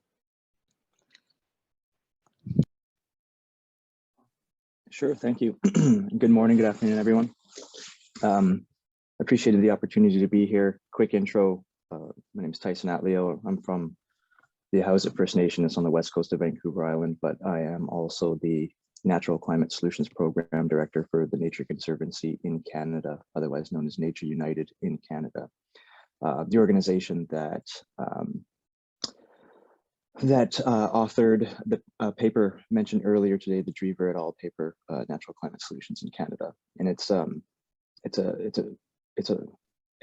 central to the mission of our organization in Canada, unique to the rest of our country programs around the world, to focus on at the intersection of the rights of our people and natural climate solutions initiatives. So this is wonderful to hear the thinking that you've all done and the commitments that you've raised and the team that you've already assembled. It's very inspirational and naturally very aligned with our interests in terms of finding ways to support, but supporting in the right way and in a way that makes sense and is truly supportive and genuine in terms of collaboration.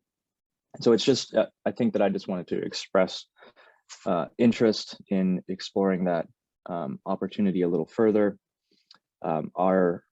As mentioned, the mission is at that intersection between natural climate solutions and rights and socioeconomic opportunities for our people. We do sometimes have cash and other resources, including the resources of a global conservation organization that has a great depth in the agriculture sector in the United States and in countries where there's greater intersection with indigenous peoples like Mexico. And I'm not sure where the true value could be, but very interested in exploring where that might be in support of your initiative. So I would love to, I think the refined version of the first question is, who might I follow up with that would be interested in guiding me through some of that thinking a little further on behalf of your group? It's a great question. By all means, myself, we have probably directing it through our email specific to this initiative. Maddie, can you share it in the chat? And then we've been meeting bi-weekly, so we can, follow up and communicate with that. That's probably the best lead in. Who is fielding questions? So yeah, Maddie will share the email, our generic email, and then we'll address that as a team and then reach out again. Catherine, can I just say that Sure. It would be really helpful if people did fill in that Google spreadsheet just to give us a sense from this meeting. If there's it doesn't commit anyone to anything, but it gives us a sense of what type of activities we can kind of explore, because it will help who connects to that person, right? Like we'll be able to reach out with the right person on the team to talk more about it, rather than just having, for example, Anthony field every call. If there's sort of more sciencey, or people have an interest in more of the outreach, or yeah, just it gives us a sense of what your expertise is and interests, so that we can direct that to the right person. For sure. And yeah, so the technical issues with the Google Doc, Maddie, it's saved in the event folder. I tried, but we will get it up in the chat here, and then also we can email it out to the collective. So Doug, I'll let you speak, and then I acknowledge, Bryn, your hand is up, and then we'll continue. Thank you. And my comments, questions were in and around the same things, although we are currently working with, Melissa and Mistawasis. So I guess my comment or my position would be that as others have indicated, we're in a position right now to support any financially, as well as curriculum content areas in the area of youth and land-based STEM education. So I just wanted to kind of expand or put that out there that I'm in a position right now to explore that in a more, I guess, deeper and meaningful way with your group.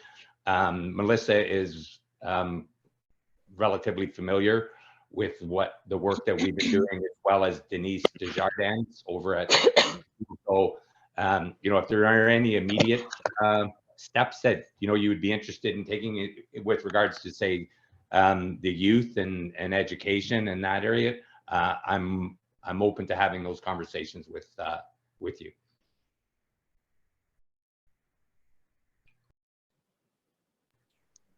Okay, that sounds great. And I acknowledge Branimir, like we, so it is tricky, the need to return to your boards and your governance structures to discuss specifics. So I acknowledge the want for the full proposal. It is a challenging timeline. So, but what we can, we will do our best, I guess, as far as providing that. And I know it's nice to have 30 days at minimum before you sign on to things, but we can see what we can pull together. Bryn, do you want to go ahead with your question, and then I'll revisit chat here? Sure. So it's more of a comment, I guess. With the Ministry of Agriculture, I've been working on building a binder full of programs, and I really see some of our programs fitting well with this project. We have the farm stewardship programs around converting marginal acres to forages, fur whip, building water sources for agriculture. So I'm just really hoping that anybody on this call who wants to connect with me, I can go through. We do pathfinding, talk programs, anything to do with agriculture in Saskatchewan. We also have a lot of different specialists with the government of Saskatchewan that I can connect people to if they are looking for something specifically, like greenhouses or pollinators or crops. So I'm just putting that out there for anybody who's looking. In the new year, I'll be actually traveling around and visiting the First Nations in the PAGC and STC nations. So.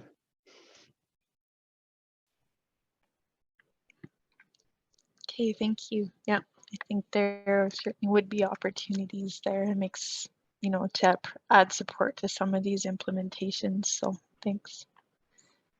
John, do you want to go ahead? Yeah, sorry, this one's sort of for Bryn. I looked over the document here that you had sent out or shared. And one of the things that I know from past working with the Farm Stewardship Program and helping producers and First Nations, and in there it states for any of the BMPs for First Nations, it has to be by band.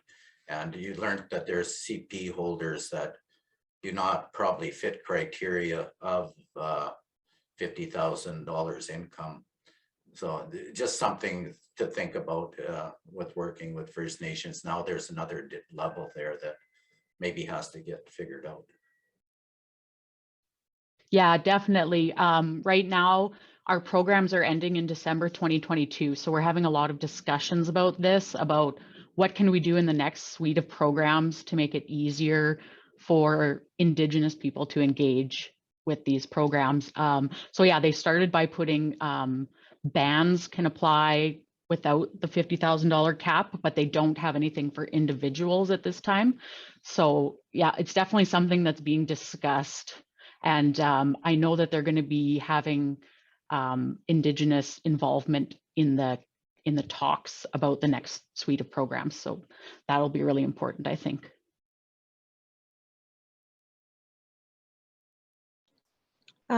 Elizabeth, I'm hoping that we've addressed the question about who is fielding questions for the program, and to sort out like specifics in offering support or finding the specifics of partnerships.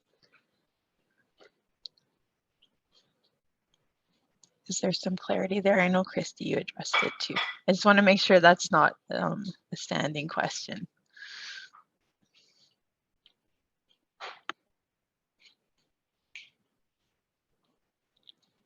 Unsure. Yeah, Maddie, can you post our generic email, or not the Bridge to Land, Water, Sky email in the chat for people? Got it. Thanks, Elizabeth.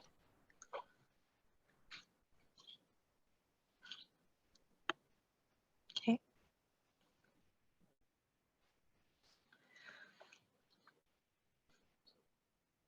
So yeah, and I guess just for timelines, this week we'll be having the core team will be having a debriefing of the outcomes of this meeting, and I know I would expect that we would reach out to many of you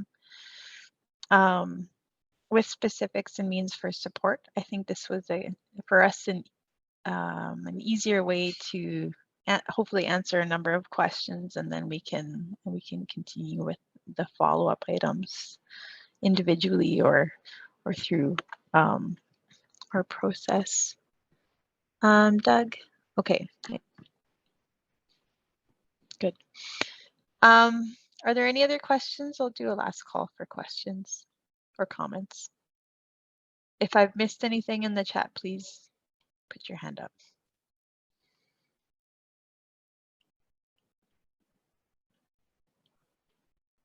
Going once, going twice. Okay, thank you. Anthony, can I hand the meeting to you for some final thoughts and prayers? Okay, first, I'd just like to make a few comments.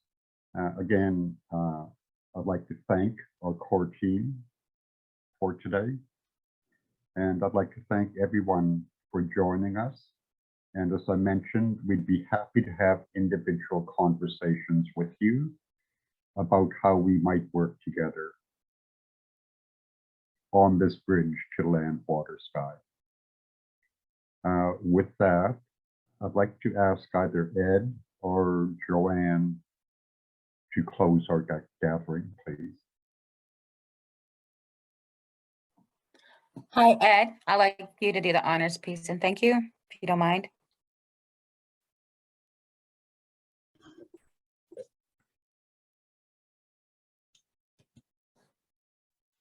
Yeah, I'd like to acknowledge all the people that were here this morning, and there's a great deal of promise in the room. There's a lot of hope that comes out of a meeting like this, and we put our minds together what good things can happen.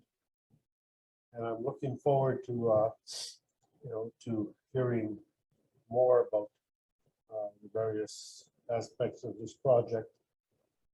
And I'm looking forward to the buffalo stew. I can hardly wait, Anthony. So I invite everybody to reflect on the future, and to be grateful for this day that we are able to work together, that we can talk to one another from our hearts and from our minds, and make something unique, beautiful, special. And I'd just like to close with thoughts of the earth, this beautiful land that we live on, that we all share, we see from different perspectives. But we have to find a way to change, make things better. So I thank you again for being here, and safe journey wherever you're going to go today. And take care of one another. Okay. Okay. Thank you, Ed. Well, thank you. That includes our formal agenda. We've added an allocation of time for informal discussion and sharing. So this venue will remain open. And if people want to continue with conversations or questions, sometimes informal is less intimidating, that we'll have that opportunity. So I thank you for joining, and I look forward to the follow-up with many of you. So, and thank you, Anthony, for recognizing the team. I think that's very important.